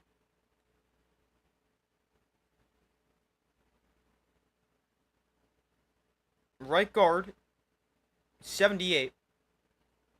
Skip Holtz says there should be a penalty there.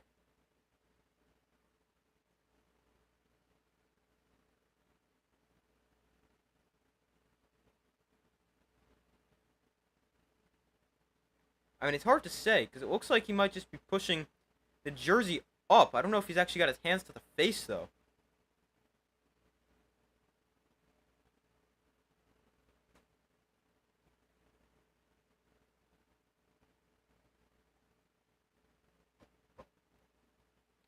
And they're going to deny the challenge. The challenge is unsuccessful for the Stallions.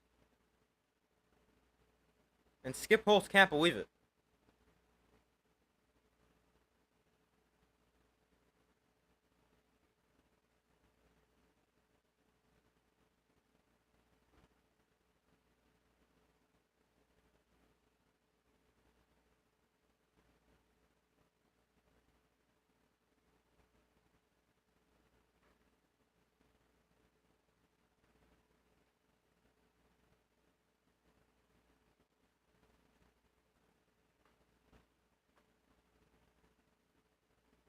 I mean, they've got an argument. Skip Holtz just said you can't make a lineman and push his face so he's looking at the sky. I mean, that's a pretty good argument, but obviously he's not talking to Mike Pereira. He's talking to the on-field ref. So the Stallions punted away. And it is fair caught at the 12. Flag is down on the punt.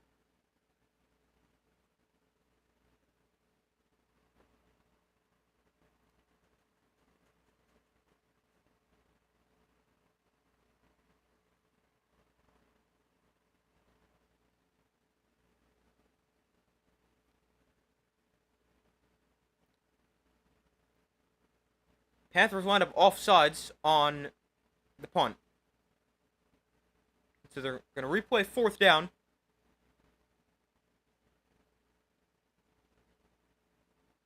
And now we're going to have a field goal try here for the Stallions. We're going to attempt a long field goal. Harrison Mevis has a big leg. Missed from 55 earlier in the game. But Harrison Mevis on 4th and 5. This is a 56-yarder. They try to cut it to a 4-point game. Mevis from 56 in the left hash. And this kick is good. Oh, wow, he drilled that. That went up in about 5 rows deep in the stands. Mevis, what a kick. And the Stallions cut it to 4. So it ends up being a big penalty there for the Panthers, cost them 3 points.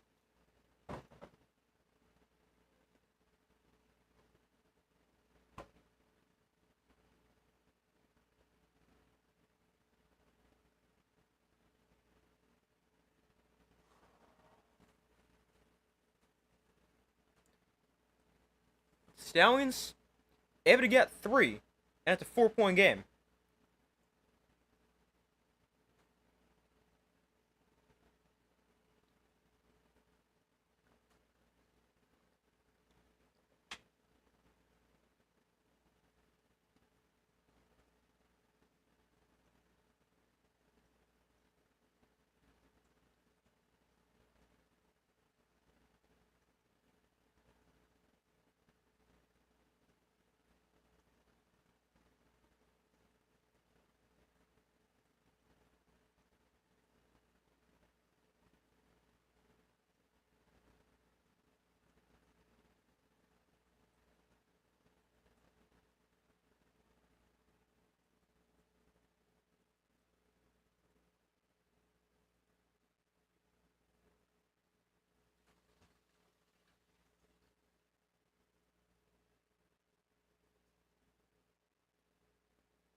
But we wait for them to come back from commercial.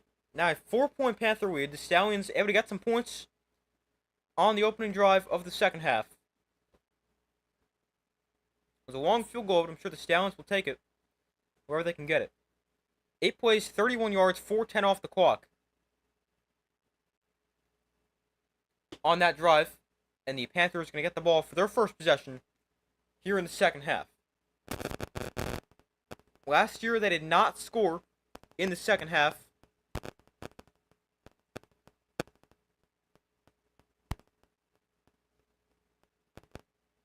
Of the USFL Conference Championship game.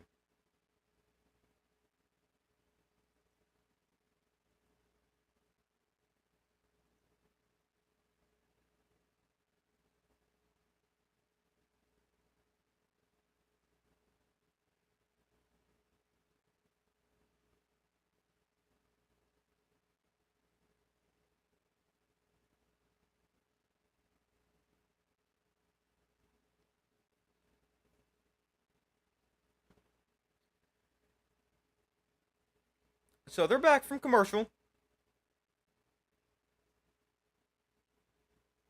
Beavis made a 56-yarder.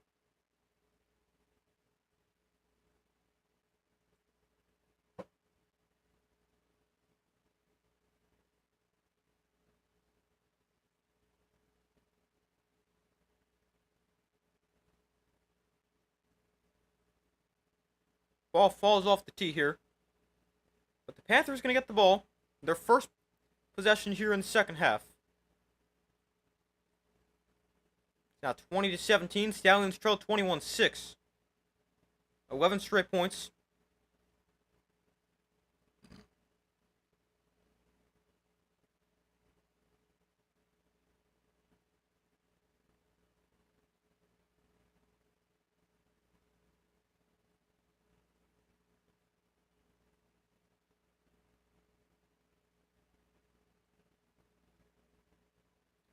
So the kick is away. Malone returns it from about the 10. And Malone, not much in the return. Going to get it to about the 26-yard line. That is not a good return for the Panthers. I think average starting field position in the UFL is like a 33 or 34.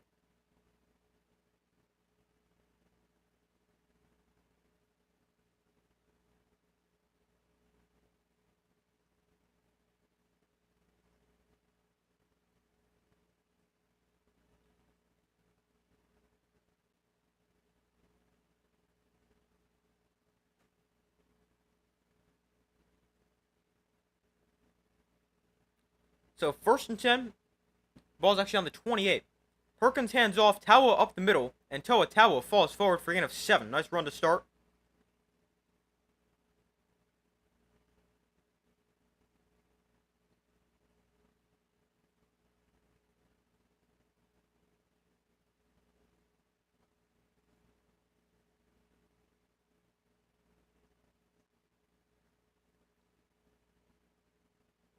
Panthers, they've never beaten the Stallions. Mike Nolan's 0-6. Panthers as a franchise are 0-7 in the modern era. Here's Tawa again. And Tawa bounces off a defender and gains 4 to move the sticks. 10 minutes to go in the third quarter.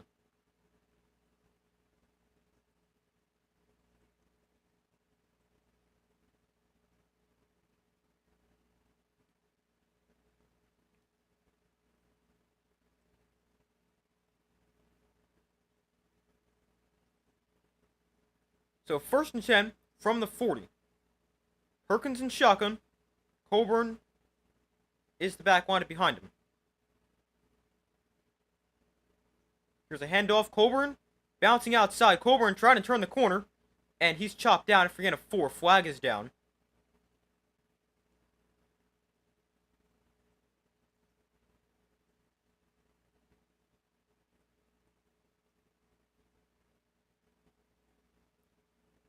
We got a hold against the Panthers. Against the tight end Hicatini. Backs him up 10.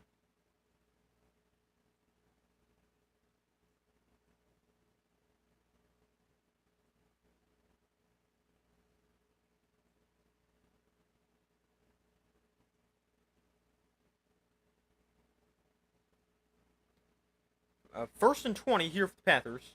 Perkins in shotgun back to his right. Perkins Sets with the screen. That might be a backwards pass. It is not. It's ruled incomplete. They try to set up the screen, but Perkins, the bad throw. Now it's 2nd and 20.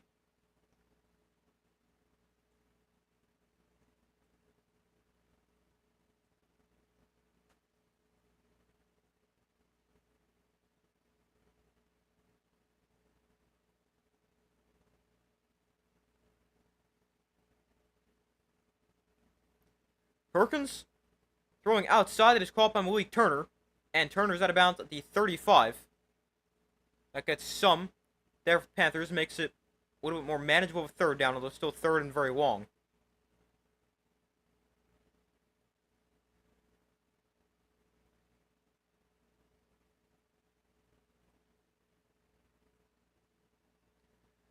So it's 3rd and 14. Here for the Panthers.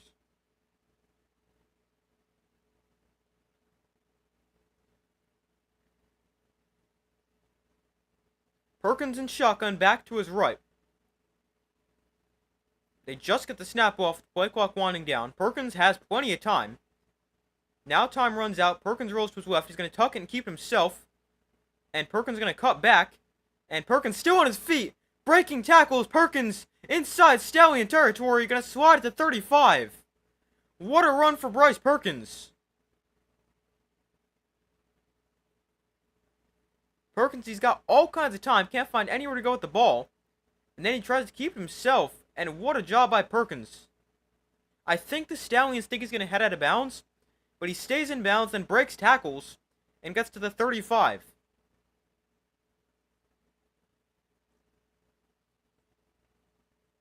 What a run by Bryce Perkins. 29 yards.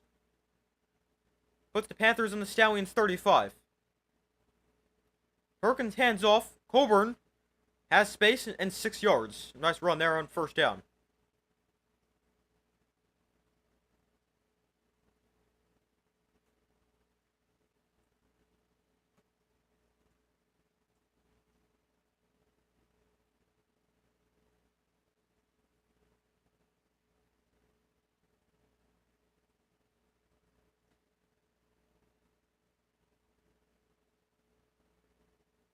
Second and 4 from the 30. Really, 2nd and 5. Ross comes in motion. Perkins on the RPO. Floats one deep downfield. It's caught by Malone. He stays inbounds and then heads out at the 13. There is a flag down. I think this might be an ineligible lineman downfield. That's the one thing with these RPOs for the Panthers. The linemen, they're down blocking. They're run blocking. So if they get too far downfield, that is really the one downside of an RPO like that.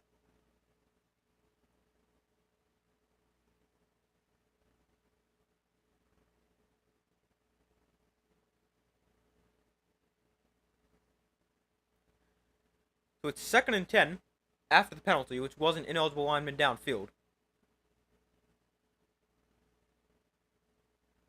2nd and 10. Perkins off play action. Perkins down the sideline. That is caught by Devin Ross inside the 10 to the 7-yard line. Big play to Devin Ross. 1st and goal for the Panthers. What a throw from Perkins.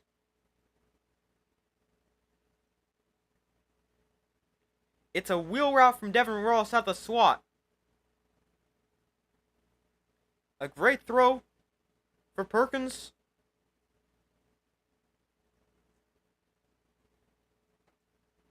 A nice play there for Michigan. 1st and goal from the 6. Perkins in shotgun, back to his right. Handoff. Tawa straight ahead. Touchdown, his 2nd of the game, and the Panthers extend their lead. What a drive. They go right down the field. They've really needed that too. The Stallions have the momentum. Panthers go right down the field. Tawa with his 2nd touchdown run of the day.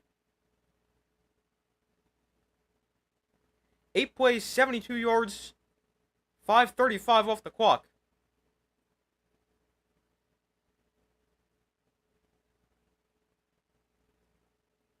Panthers going to go for one, try to make an 11-point game. Currently up 10, obviously. 27-17.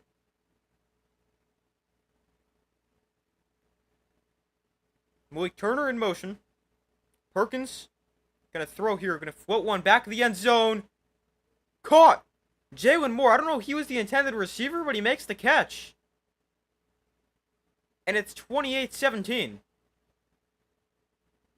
I think the intended receiver might have been Malik Turner, but I'm sure the Panthers will take it.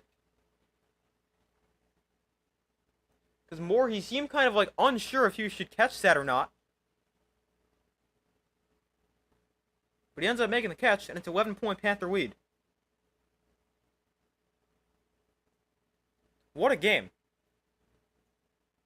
The Panthers do something, Stallions respond. Stallions do something, Panthers respond.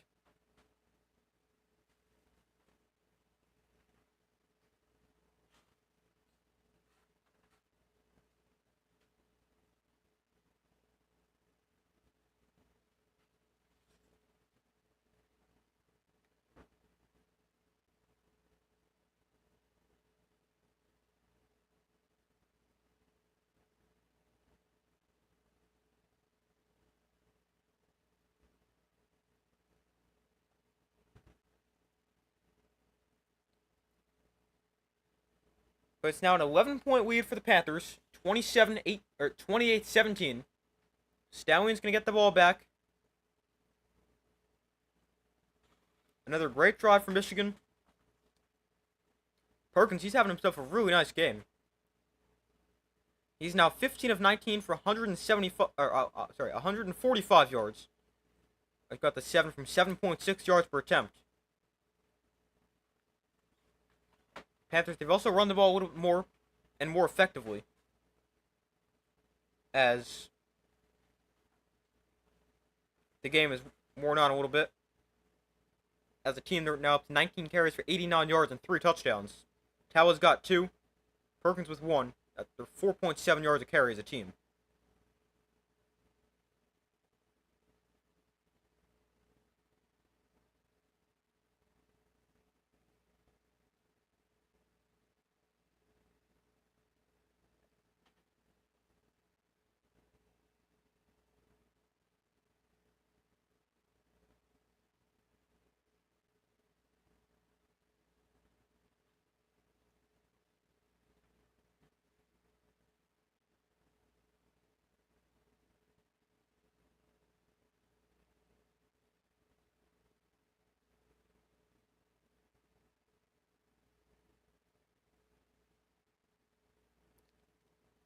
We still wait for them to come back from commercial. So far, results in the poll, 55% of you guys said the Panthers will win, 45% said the Stallions. Be sure to vote if you have not already done so.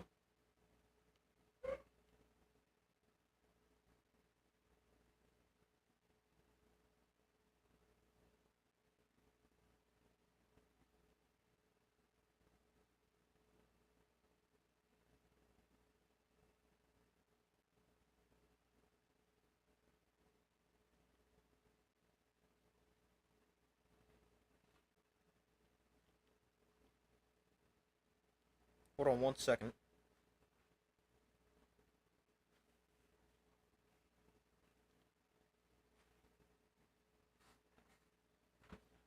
Alright, but we still wait for them to come back. Alright, now they're back.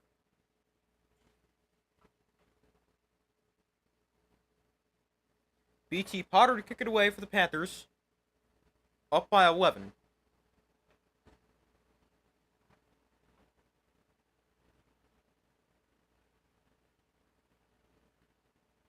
The kick is away. It's a shorter kick. Rogers fields this just inside the 20. But not much in the return. Shorter kick, shorter return. Rogers maybe 15 in the return to the 25.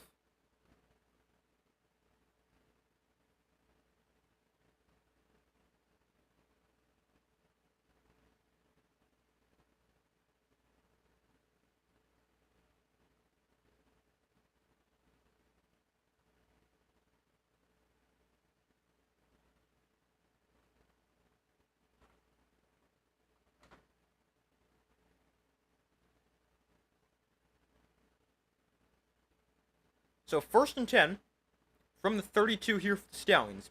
Corral in shotgun back to his left. Corral looks to throw. Corral takes a shot downfield, trying to get Deon Kane, but he overthrew him. 7th target of the day for Deon Kane, I believe.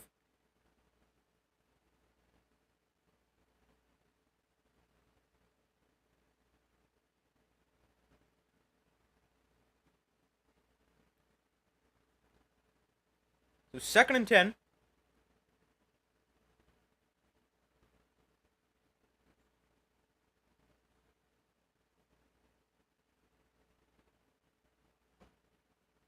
So 2nd and 10 here for the Stallions.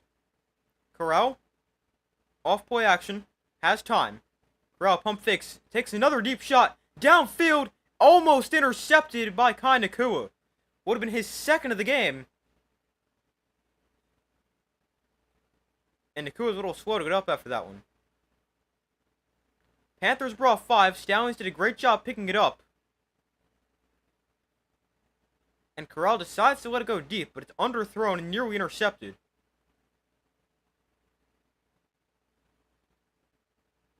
I mean, I say underthrown. Corral still threw the ball about 55 yards.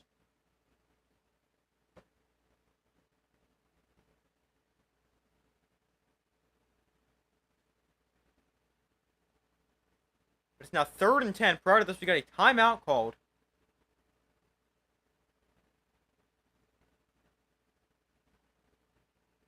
By the Stallions.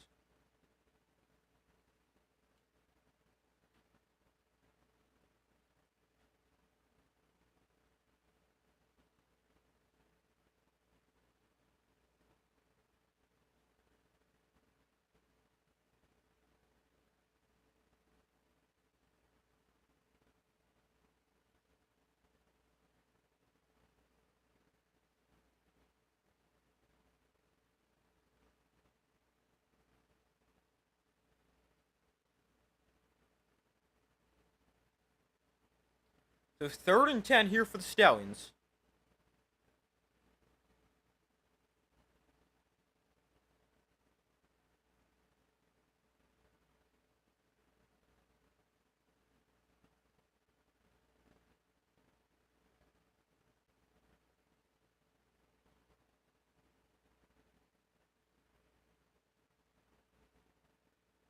So 3rd and 10.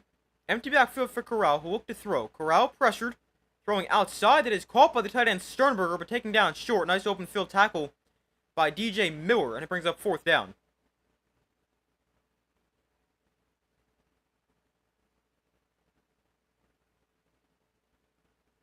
So it's 4th and 4. Stallions forced to punt. Last drive they did punt, but ended up getting called back because of a penalty. Ended up kicking the field goal. Wadman punts it away on 4th down. Malone back deep, fields this at somewhere around the 20. And Malone taken down at the 23.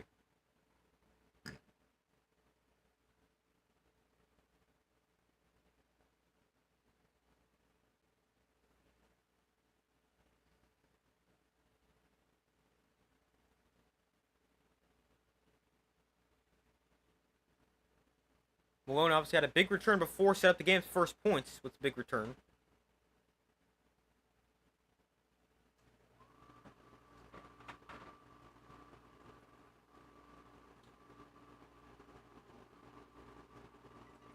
.3:15 to go in the 3rd quarter. Panthers up 11. Big opportunity right here. Score a touchdown, go up 35-17. You're in a really good spot.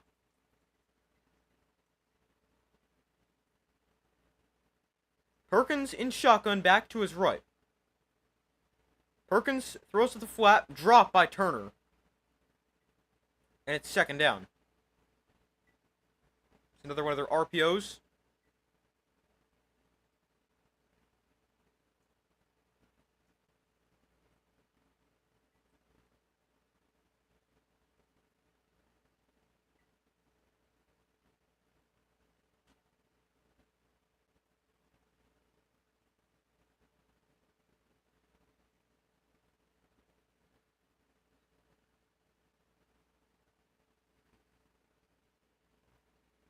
Second and 10.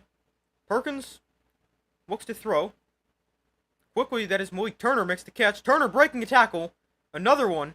And Turner's still going down the sideline. Gets a block. Malik Turner down the sideline. Touchdown, Panthers. What a catch and run from Malik Turner.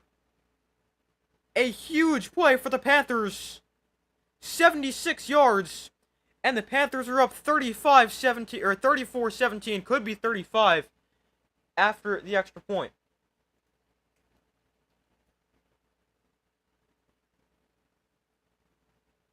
Wow. It's still the third quarter, but that is not good if you're the Stallions.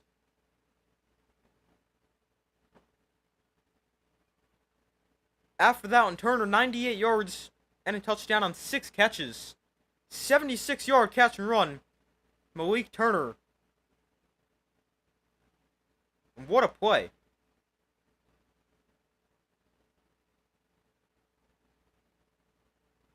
Panthers going to go for one. Devin Ross in motion. They're going to hand it off. Tawa left side. Didn't get it. Tawa taken down short. So it'll stay 34-17. But what a drive. What a play there, really, for the Panthers. Turner's just running a slant. The Stallions cannot tackle. And the Panthers get some nice blocks downfield. And Malik Turner takes it the rest of the way. Tackling today has not been very good for the Stallions. We saw that on that play. He should have been taken down at the 35. You're talking about a 12-yard pickup versus a 76-yard pickup.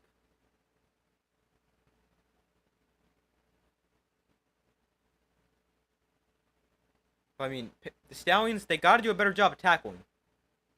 We saw it on the Perkins play before. We saw it right here. It has not been good. Now it's 34-17. It's a 17-point game. Technically still a 2-score game in the UFL with the 3-point conversions.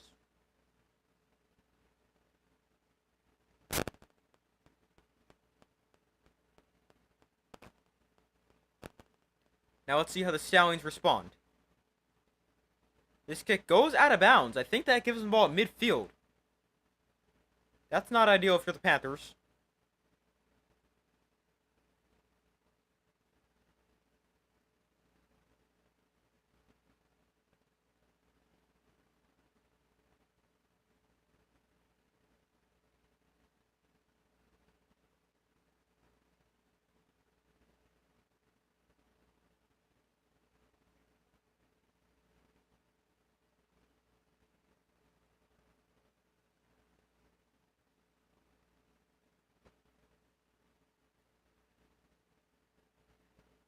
So first and 10 here for the Stallions. They get the ball. It's on their own 40 after the kick goes out of bounds. Not the 50. I was wrong. Corral pressured. Corral able to escape. Rolls to his left. Corral throws short. Bounces it to K. Johnson. And it's second and 10.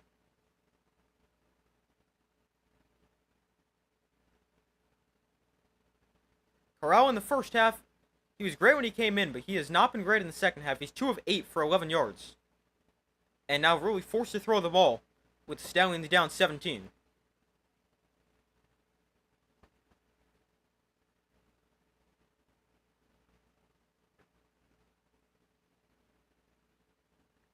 So here's second and 10.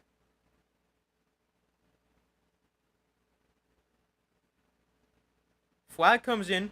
Corral, tight window throw, dropped by Sternberger. Or not really dropped, but broken up by Tarpley. That was a tight window. Corral put it there. But Tarpley able to break it up. I mean, that's a tough catch.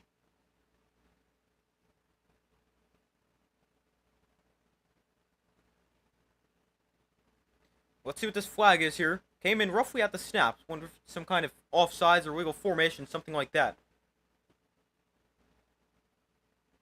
It's an illegal shift. So same idea.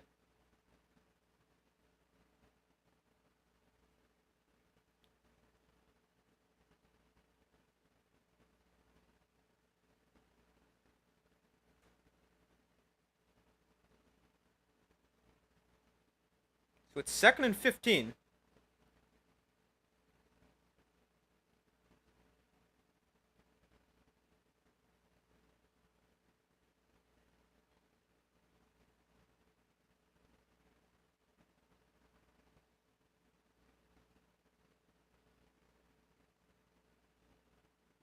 I'm sorry, no, it's 3rd and 10.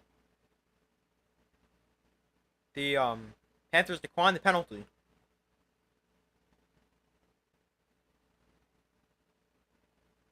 Corral looks to throw on 3rd and long, steps up in the pocket, avoids the rush, and Corral gonna run himself. He's close to a first down. I think he's got it before he heads out of bounds.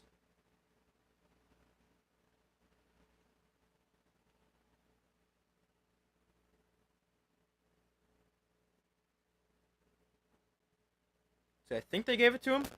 No, it's 4th and 1. Corral goes out of bounds a yard short. 4th and 1 here for the Stallions. 53 seconds left in the 3rd quarter. They're going to go for it here. I mean, I feel like you have to. 4th and 1. Defense not playing that well. You got to go for it right here. Corral looks to throw. Corral over the middle. That is caught. Davion Davis in stride. Davis still going. Forced out of bounds inside the 30 at the 28-yard line. Big catch and run for Davion Davis. Other than that, with a flag down. Sure, I've seen a lot of flags this game. I like the play there for the Stallions.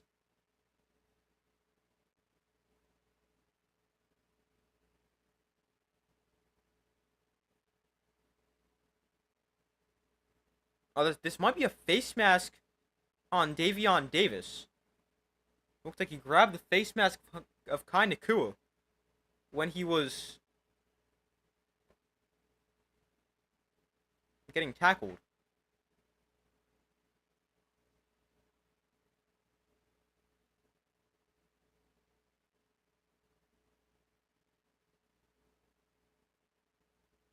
Wait, how wasn't that penalty just against the Stallions? How does it put the ball in the 9? Apparently it was against the Panthers. Corral throwing quickly, that is dropped, or not dropped, broken up. Trying to get a tight window to Deon Cain. He's already had a huge game.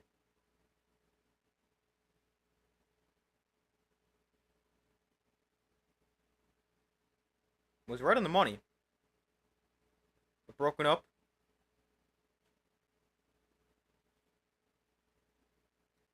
And that does bring us to the end of the 3rd quarter.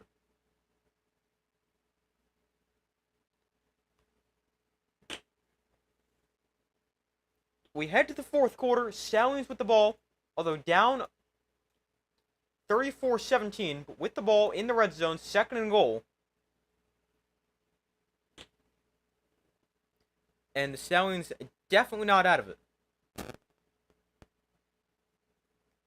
Now, if you're the Stallions, what do you go for here once you score? I mean, you got to assume they're going to score. Oh, they called the face mask against Kai Nakua. I was looking at the wrong guy when they called the penalty. They called the penalty against Nakua on the tackle. So that's why I put him from the 27, or the 24 down to the 9. 5-play, 51-yard drive so far for the Stallions.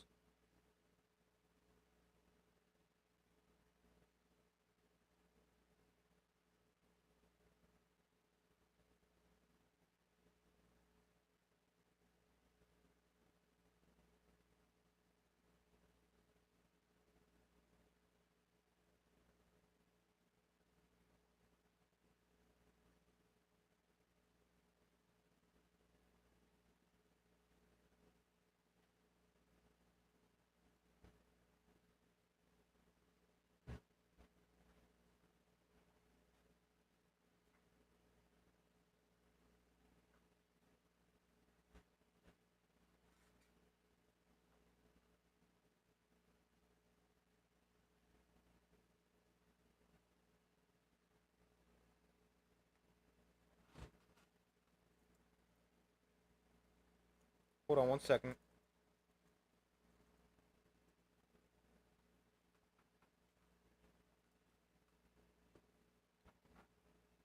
But we enter the 4th quarter. Stallions down 17. Now, I think if you're the Stallions, you probably want to go for 3 if you score here. At least that's what I would think. You go for 3. Cut it to a 1-score game. I mean, you could go for 2 and then go for 3 again next time, but I would get the 3 out of the way now. Now, it's not easy to get a 3-point conversion. Obviously, we've only seen a few this season, and a couple of them come after penalty. But I would go for 3. I would get the 3-point conversion out of the way first. And then I'd go to worry about the 2.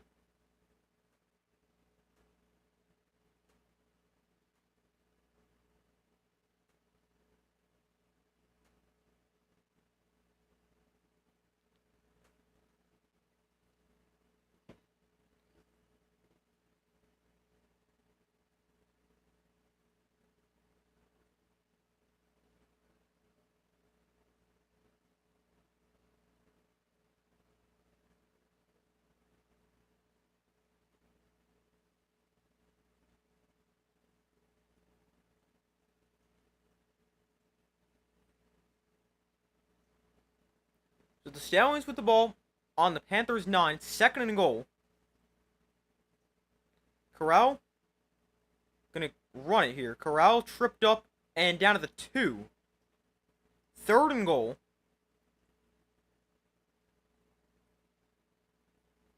You would imagine this is 4-down territory for the Stallions.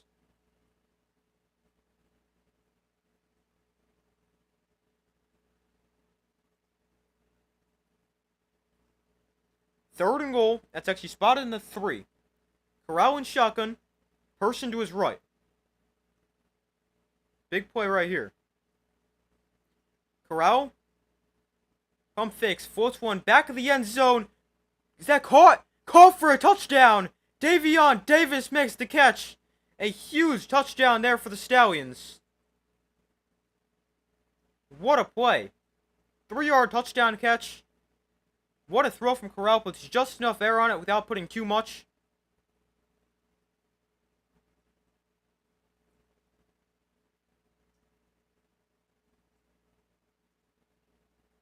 Six plays, 60 yards, 3:07 off the clock.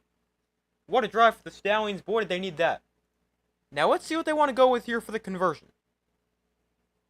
Well, they're not going for 3 because they're huddling on the 10. I'm going for 3 right here. If I'm the Stallions, I'm going for 3. But they're going to go for 2 and try to cut to a 9-point game, which is a 1-score game. Empty backfield for Corral, 4 receivers to the right. Corral looks to throw, pressured. Corral back of the end zone, incomplete, nearly intercepted.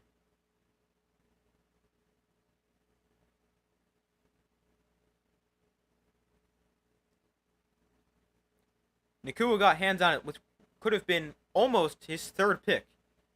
He obviously had 1, dropped another.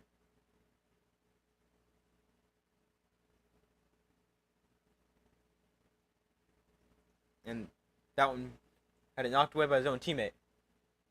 But it is 34-23. Panthers still up by 11. Still a 2-score game, but Stallions are not out of it. So got plenty of time left.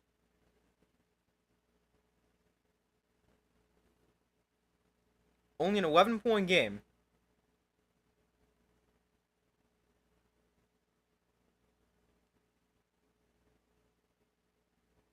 Still 14 minutes, 19 seconds to go.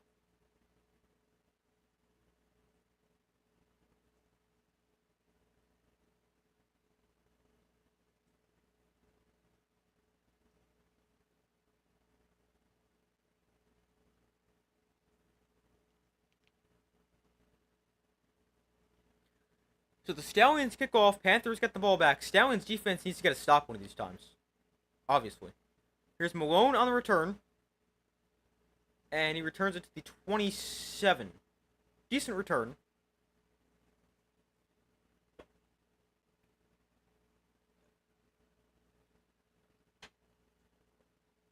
Corral, after that drive, he's down 9 of 16, 114 yards and a touchdown.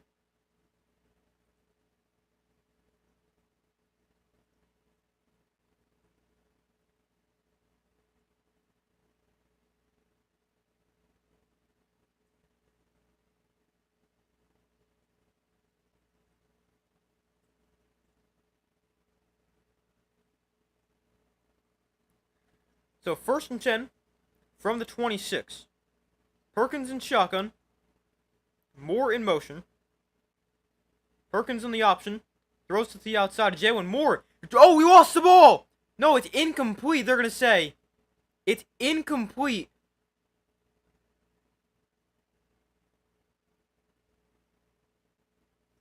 Wow, they're going to say incomplete pass. Wow, that could have been huge. No turnover. Sorry, 1 turnover in this game. Pick 6. Panthers haven't turned it over.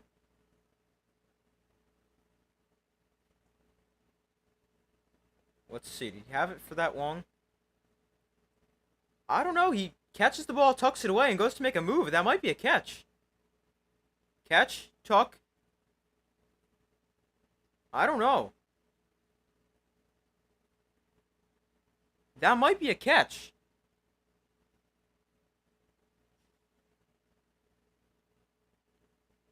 Now, it was blown dead on the field, which you're supposed to let that play out.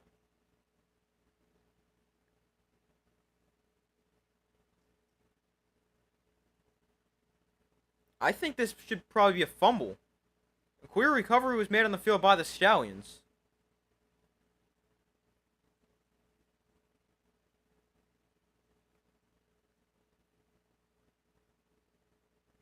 He doesn't have the ball for that long, but I think this should be a catch. He makes the catch, tucks it away, and goes to make a move.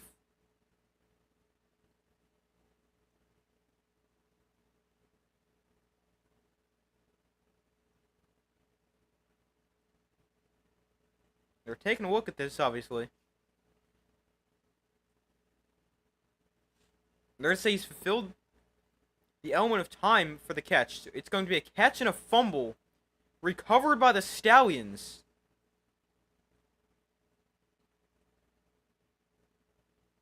Wow. Huge, huge play by the Stallions defense. It's the first turnover of the game for the Panthers. What a play. That probably completely changes this game. The first turnover of the day for the Panthers. That is huge.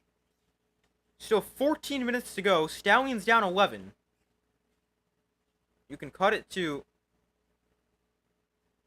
2 if you really want to on this drive. Corral looks to throw. Corral takes a shot. End zone incomplete. Too high for Sternberger.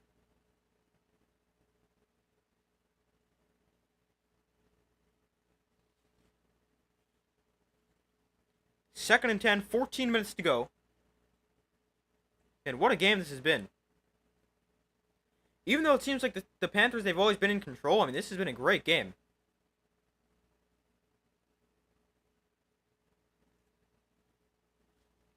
Second and 10 from the 21. Corral and shotgun back to his left.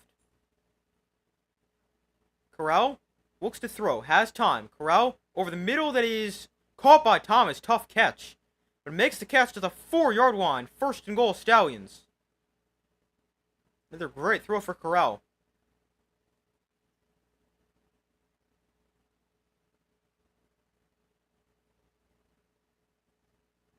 First and goal from the 4. Corral. End zone. Caught. Touchdown, Stallions. Jordan Thomas makes the catch. And the Stallions have pulled to within 5. Wow. A few plays after the turnover. A touchdown for the nearly 280-pound tight end, Jordan Thomas. And it's 34-29 with 13:10 to go.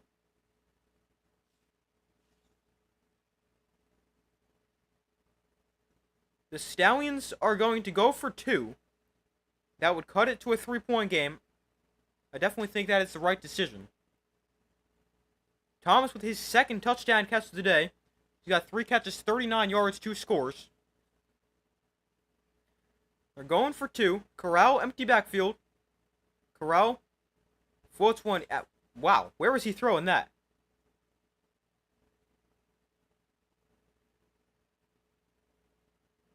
So it's going to stay a 5-point game. but a big turnover forced by the Stallions defense. A touchdown a few plays later. And it's a 5-point game, still with 13 minutes to go. The Panthers do still lead, but wow. Stallions, they've got all the momentum. What a game. The official attendance for today's game is 10,928. That is pretty good for the Stallions. I know some people would have liked more, but that is pretty good. I'm interested to see what the Battlehawks attendance is going to be tonight. I think that's the highest of the year for the Stallions.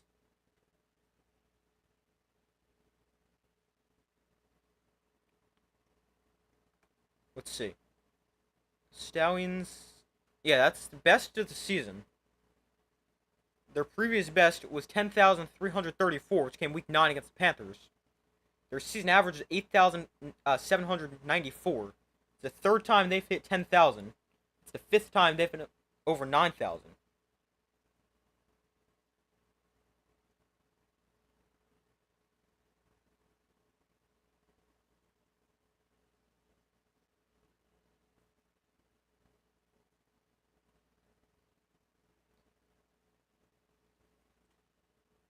But it's a 5-point game. Panthers lead and get the ball back.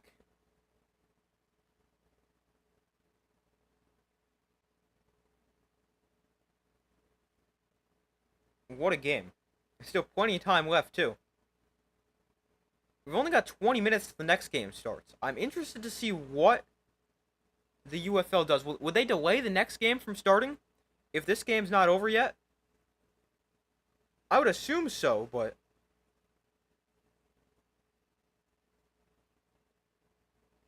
we'll have to see. I hope so, too, because I want to watch both games.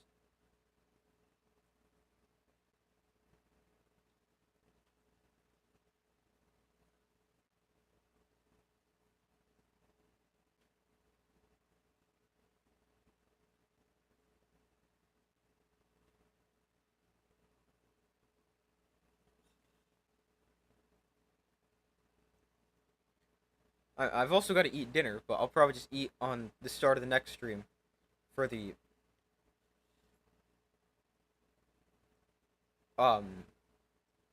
Battlehawks and Defenders.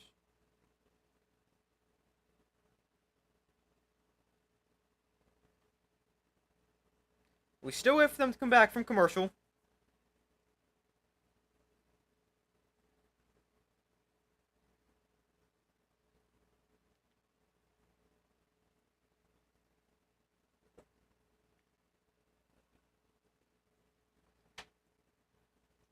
The Stallions, they've won 3 seasons of 10-plus wins.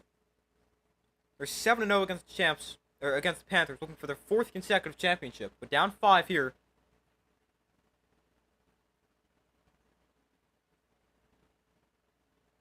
But still plenty of time left.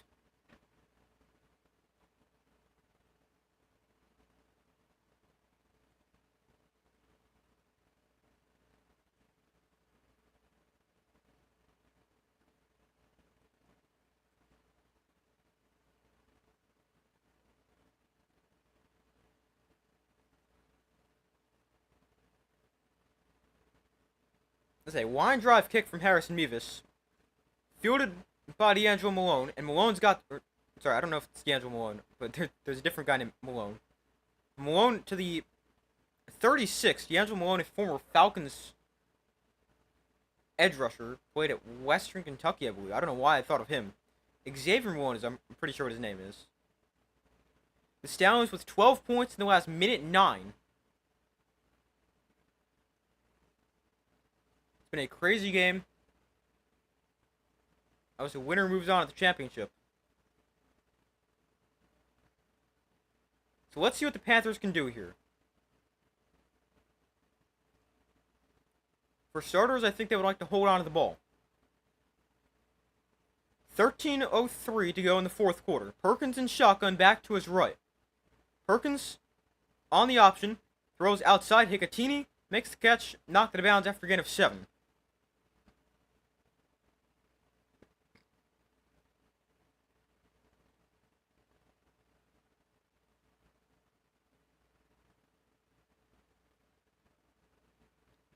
Second and 3, or second and 4, what it's marked as.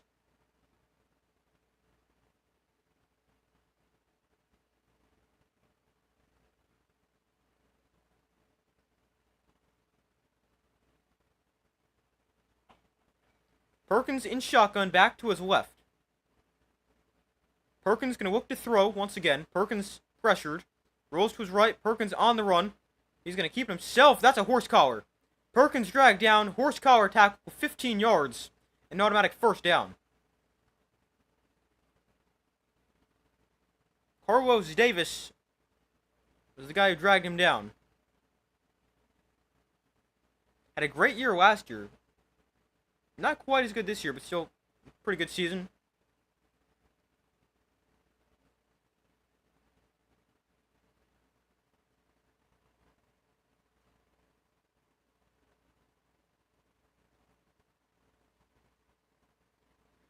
So 1st and 10.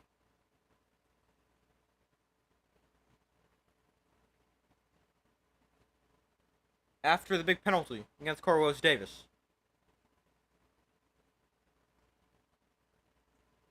Puts the ball in the Stallions 40s. That's a big penalty.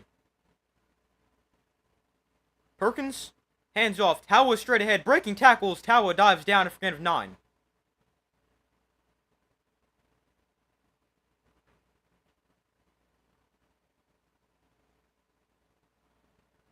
$11:50 to go.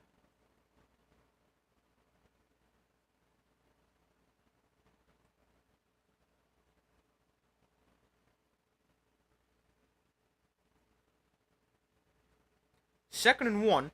Perkins hands off. Tawa again. First down. Gain of 4. But yeah, the UFL, the XFL Championship, what am I saying? It's definitely going to hit 6 o'clock by the time this game ends. It's 5:47 right now, so we got 13 minutes until that game's set to start, and we still got 11:15 here in this game. I think they should have put a little bit more time in between, instead of having literally back-to-back. I would like to see them go 3 and 7, 3 and 8, something like that. But at least we've a half hour. Go 3 and 6:30, like the NFL does. Perkins hands off. Tawa for the 3rd straight play. Or sorry, this is Colburn. He gains 4.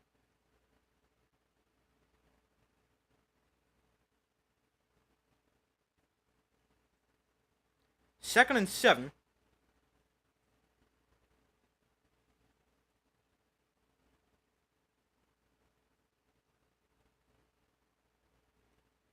So 2nd and 7. Panthers outrushing the Stallions 108-62. Empty backfield for Bryce Perkins. Ball in the 23. Perkins looks to throw. Perkins now going to tuck it and run. Perkins is going to gain about 6. Taking down a yard short of a first down. 3rd and 1. 10 minutes to go in the 4th quarter.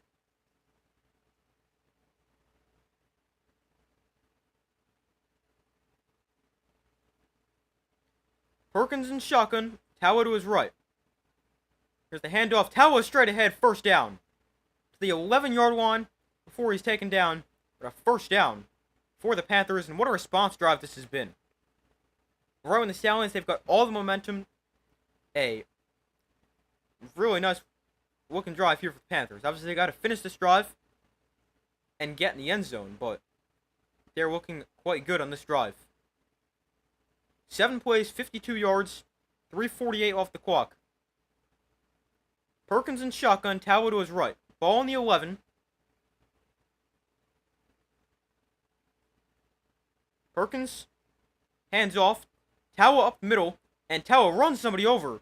Down to the 4. Nice 7-yard run there for Tawa. And it's 2nd and 3 with 9 minutes to go.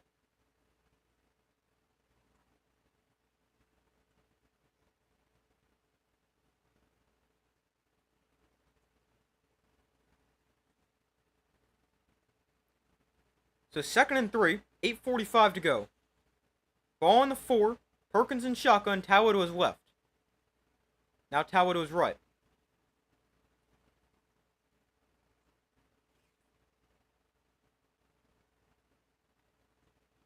Here's Tawa again. He's into the end zone again. Third touchdown of the day for Toa Tawa.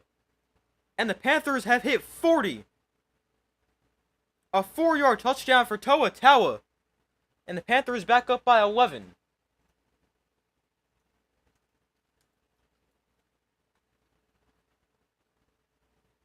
Tawa with his third score of the day.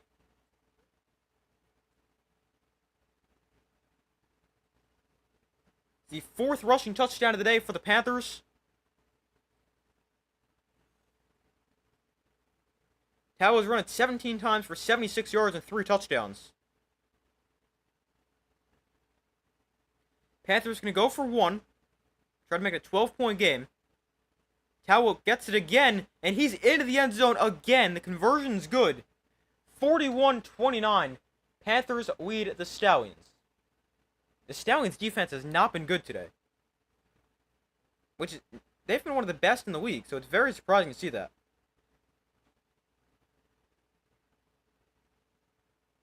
But Tawa now up to 9 rushing touchdowns in the year. He already led the regular season rushing touchdowns with 6. Now for a 3-touchdown performance, he's up to 9. There's still time left. That's the crazy thing. This game has been insane. There's still plenty of time left. 8:27 to go. A 12-point game. And let's see what the Stallions can do.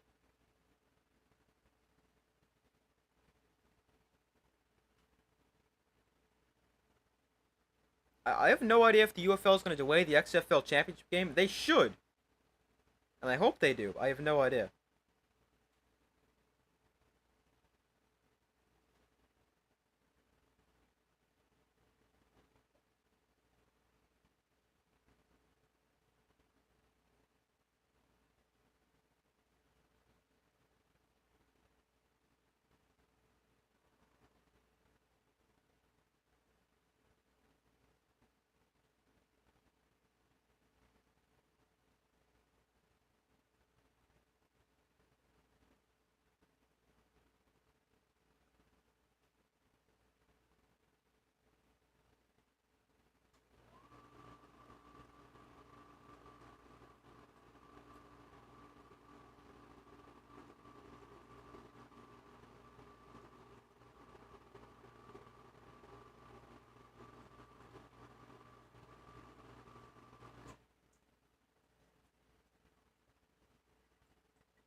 But we wait for them to come back from commercial. I don't know if they're going to delay the start of the XFL Championship game. I would hope so, but we don't know.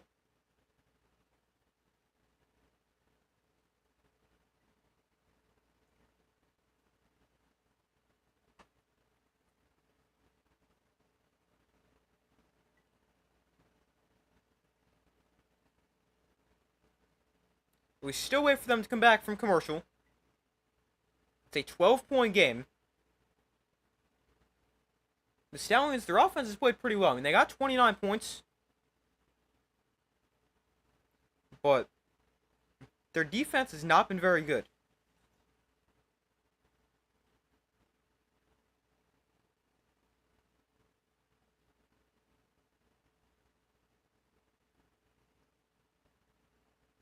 Hold on 1 second.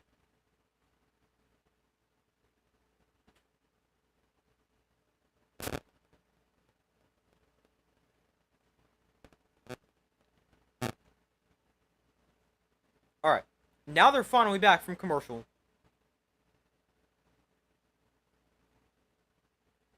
Toa Tawa with a hat-trick of touchdowns. 79 yards on 17 carries. He's been great.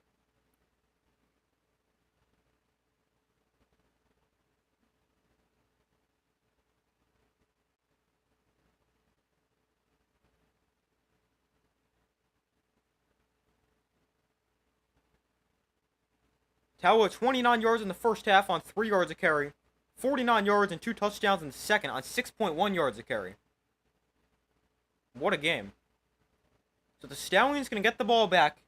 With how crazy this game has been, far from over still. I mean, as it is, there's still over half the fourth quarter to play.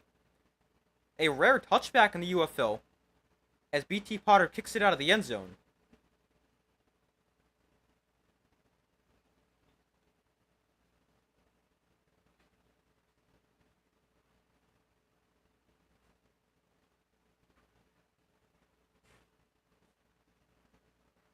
Perkins, 226 passing yards, 39 rushing yards. Corral, 135 passing yards, 18 rushing yards. So still plenty of time left for the Stallions. You've got the alternative to the onside kick as well.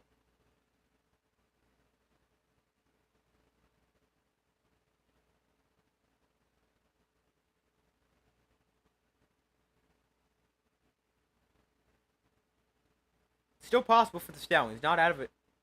Or not too far to reach at all. They try to check it down to Person, but he's going to have it bounce off his hands and incomplete.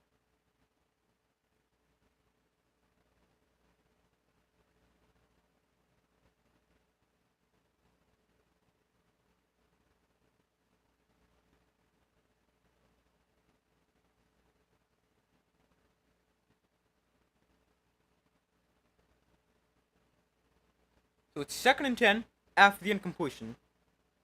Now, something to note, the clock does run at incompletions until we're inside of 2 minutes.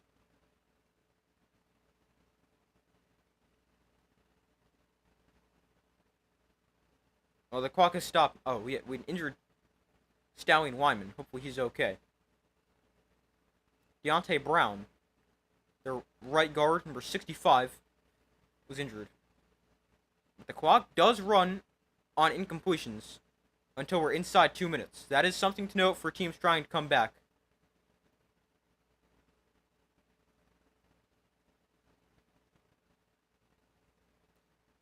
Second and 10. Here comes a Panther blitz. Corral gets rid of it. There's Kane underneath, gets a blocker. And Kane out of bounds after a gain of 12 first down Stallions.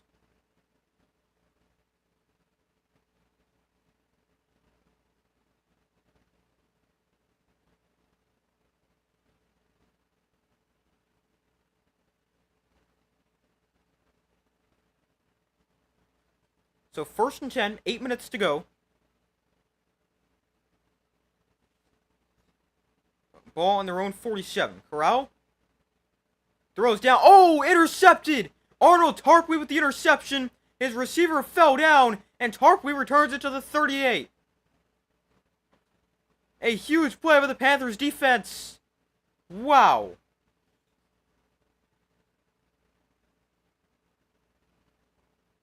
Arnold Tarpley with the interception. Deon Kane fell down. I mean, I still think that was going to be picked either way. But Kane fell. Tarpley with the interception. That's big. I mean, there's still time. The Stallions defense can force a turnover.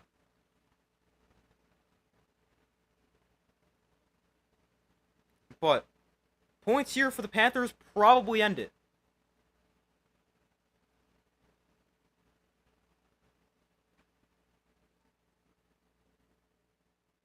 So from the 38, Panthers and shotgun, Tallow to his right. Still 7:40 to go. Perkins hands off. Tallow breaking tackles. This guy just did not go down. And Tallow gains 9.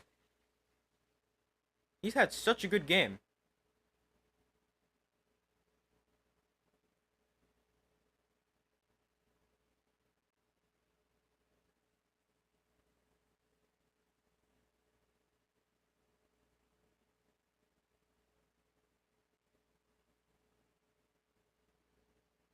A lot of fans leaving after that one.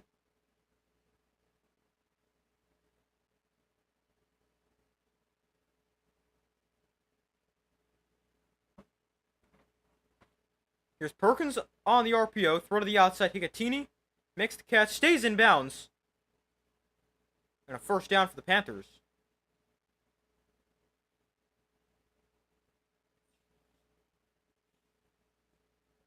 $6:50 to go.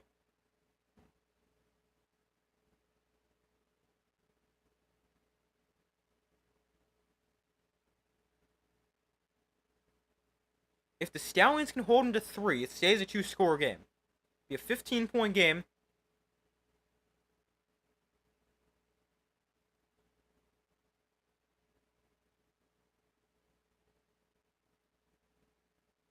Still possible. Tallow up the middle for about 4 yards.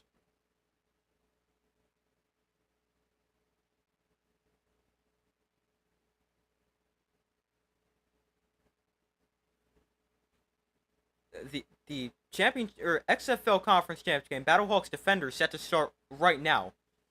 Is that delayed? I hope so. I have no idea.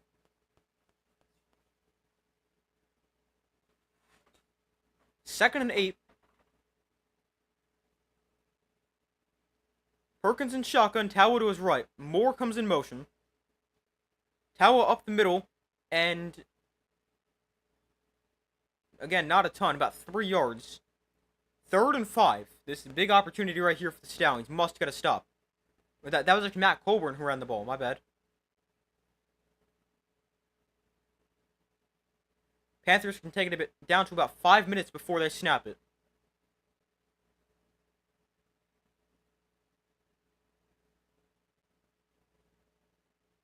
The Stallions do only have 1 timeout remaining. So it's 3rd and 5. If you're the Stallions, you have to get a stop and hold them to 3. 3rd and 5. Perkins. Hands off. Colburn tries to turn the corner. Makes a man miss. Spinning his way towards a first down. And Colburn's got it. First down, Panthers. What a run. He moves the sticks. And that should just about do it. Because now you're going to have more time going off the clock. You got closer to the end zone.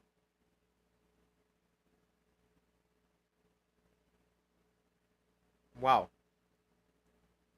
Stallions' defense has not played well.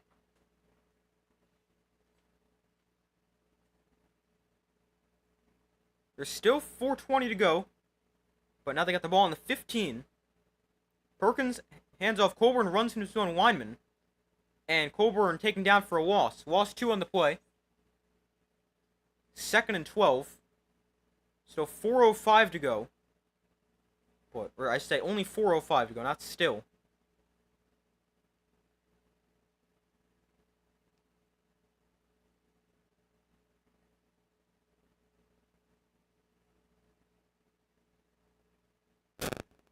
Oh, let's go. They did delay.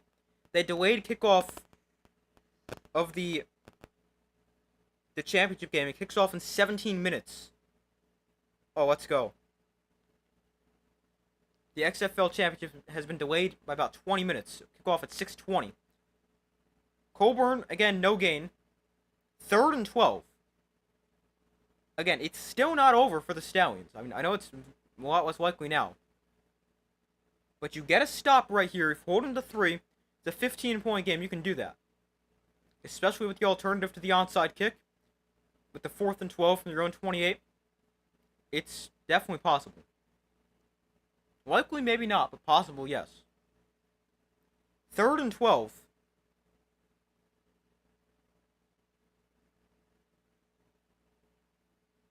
From the 17. Colburn dropped for another loss.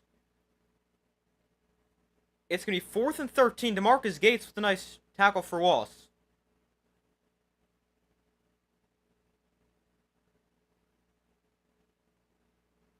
And the clock stops with 2:47 to go. Yeah, there's the Stallions' 3rd and final timeout. So it's a field goal try here for the Panthers.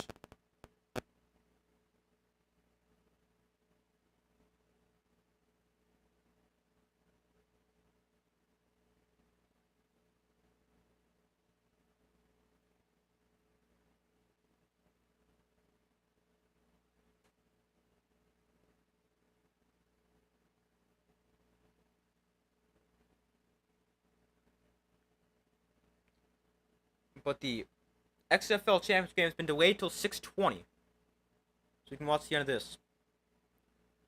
Here's BT Potter to attempt a field goal here for the Panthers. It's centered in the field, 36 yards away. Potter's kick is good. Nice catch by the guy in the stands, too.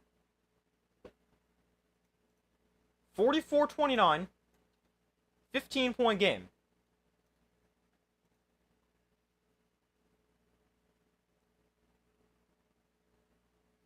There's still time. 2:43 to go. The Stallions are out of timeouts, but they've got time. 2:43. If you get a touchdown, especially before the 2-minute warning, We've got plenty of time.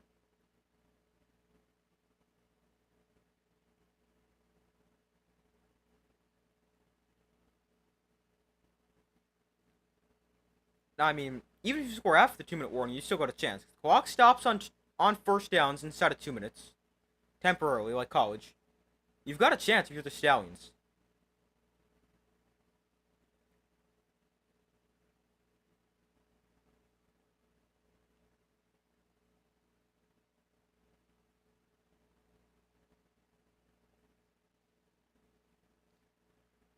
.243 to go.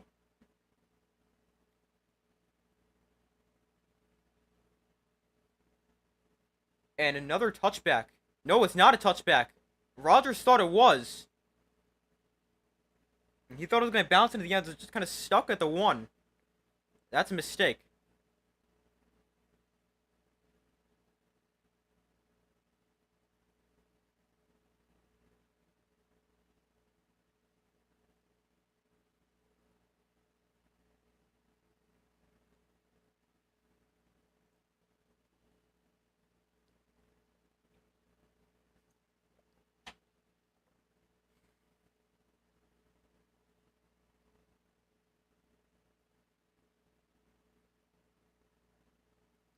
So let's see what Corral and the Stallions can do. 2:39 to go.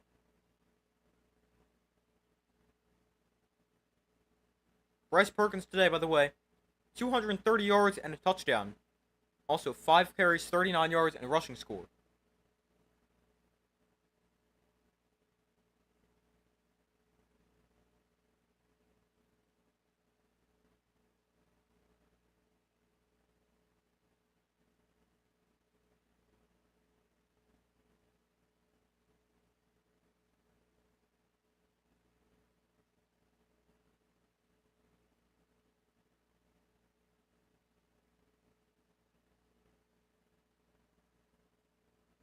Corral, short. Almost intercepted. Trying to get Deion Kane. What a wait on the throw. 2nd and 10.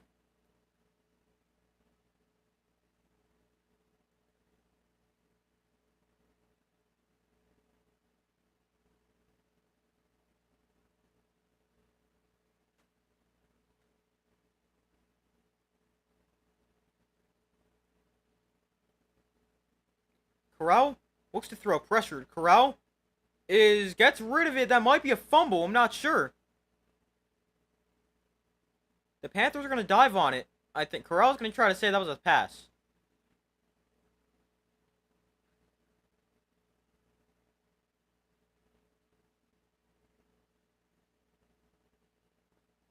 Let's see.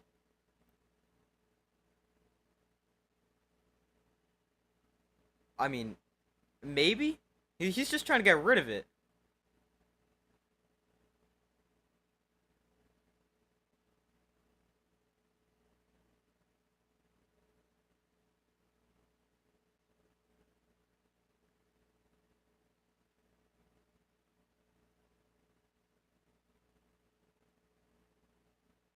It's tough here because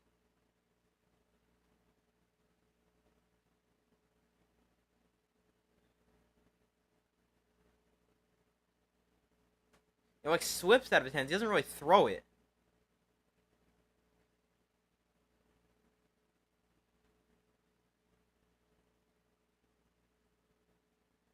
They're going to stick with the ruling of a fumble. So the Panthers, they're going to hold on for the win. For the first time, it's going to be the Stallions not winning the UFL or the USFL, and they're not even going to be playing for the championship. We reached the 2-minute warning here. Panthers up 15.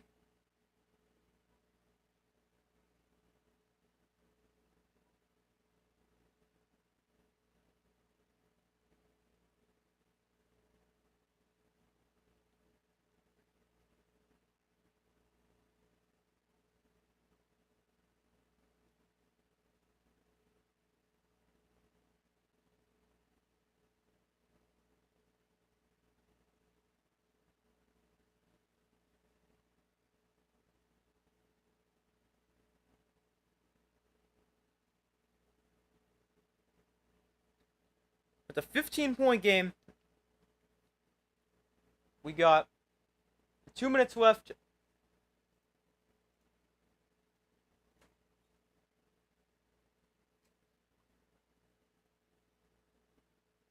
I will be live for the XFL Conference Championship game in like 10 minutes.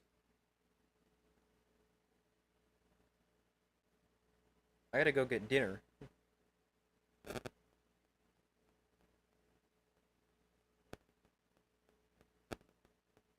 Yeah, the game now starts at 6:20. About 9 minutes away.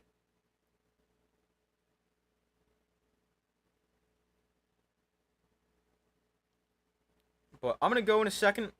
As soon as like the Panthers take a knee, I'm gonna go.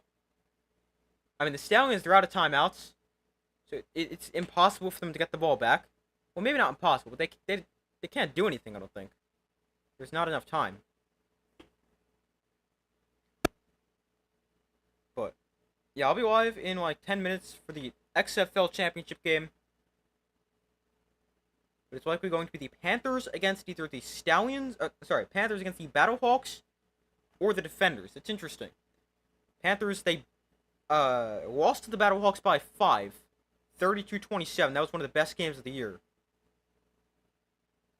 And then against the Defenders, they destroyed the Defenders, 38-14. They were at home. I believe that was week 6, week 7, somewhere around there. So it's going to be a very interesting championship matchup. Panthers against the Battlehawks, Panthers against the Defenders. Very interesting.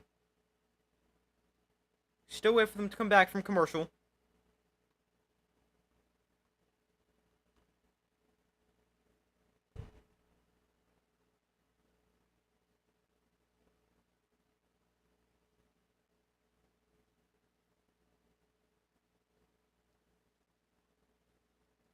The Panthers with over 10 points in 3 of the 4 quarters. 7 in the first, 14 in the second, 13 in the third, and 10 in the fourth.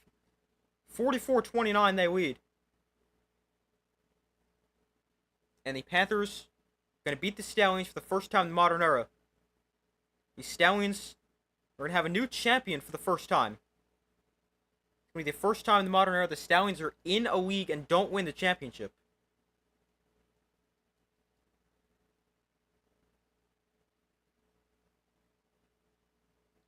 Panthers, they aren't going to go into victory formation yet because I do think they have to get a first down.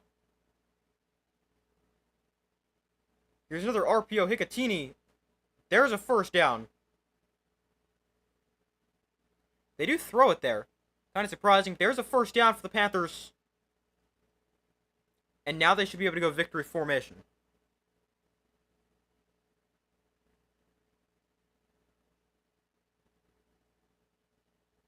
No, it's actually 3rd and 1. They didn't even get a first down.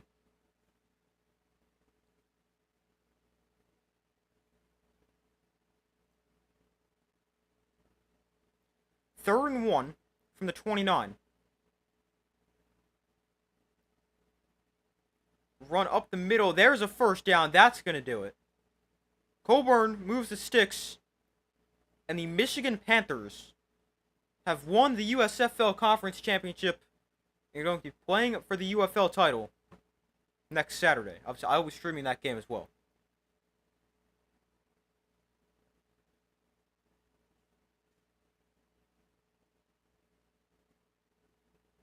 But victory formation for the Panthers. They're going to beat the Stallions 44-29 to win the USFL Conference.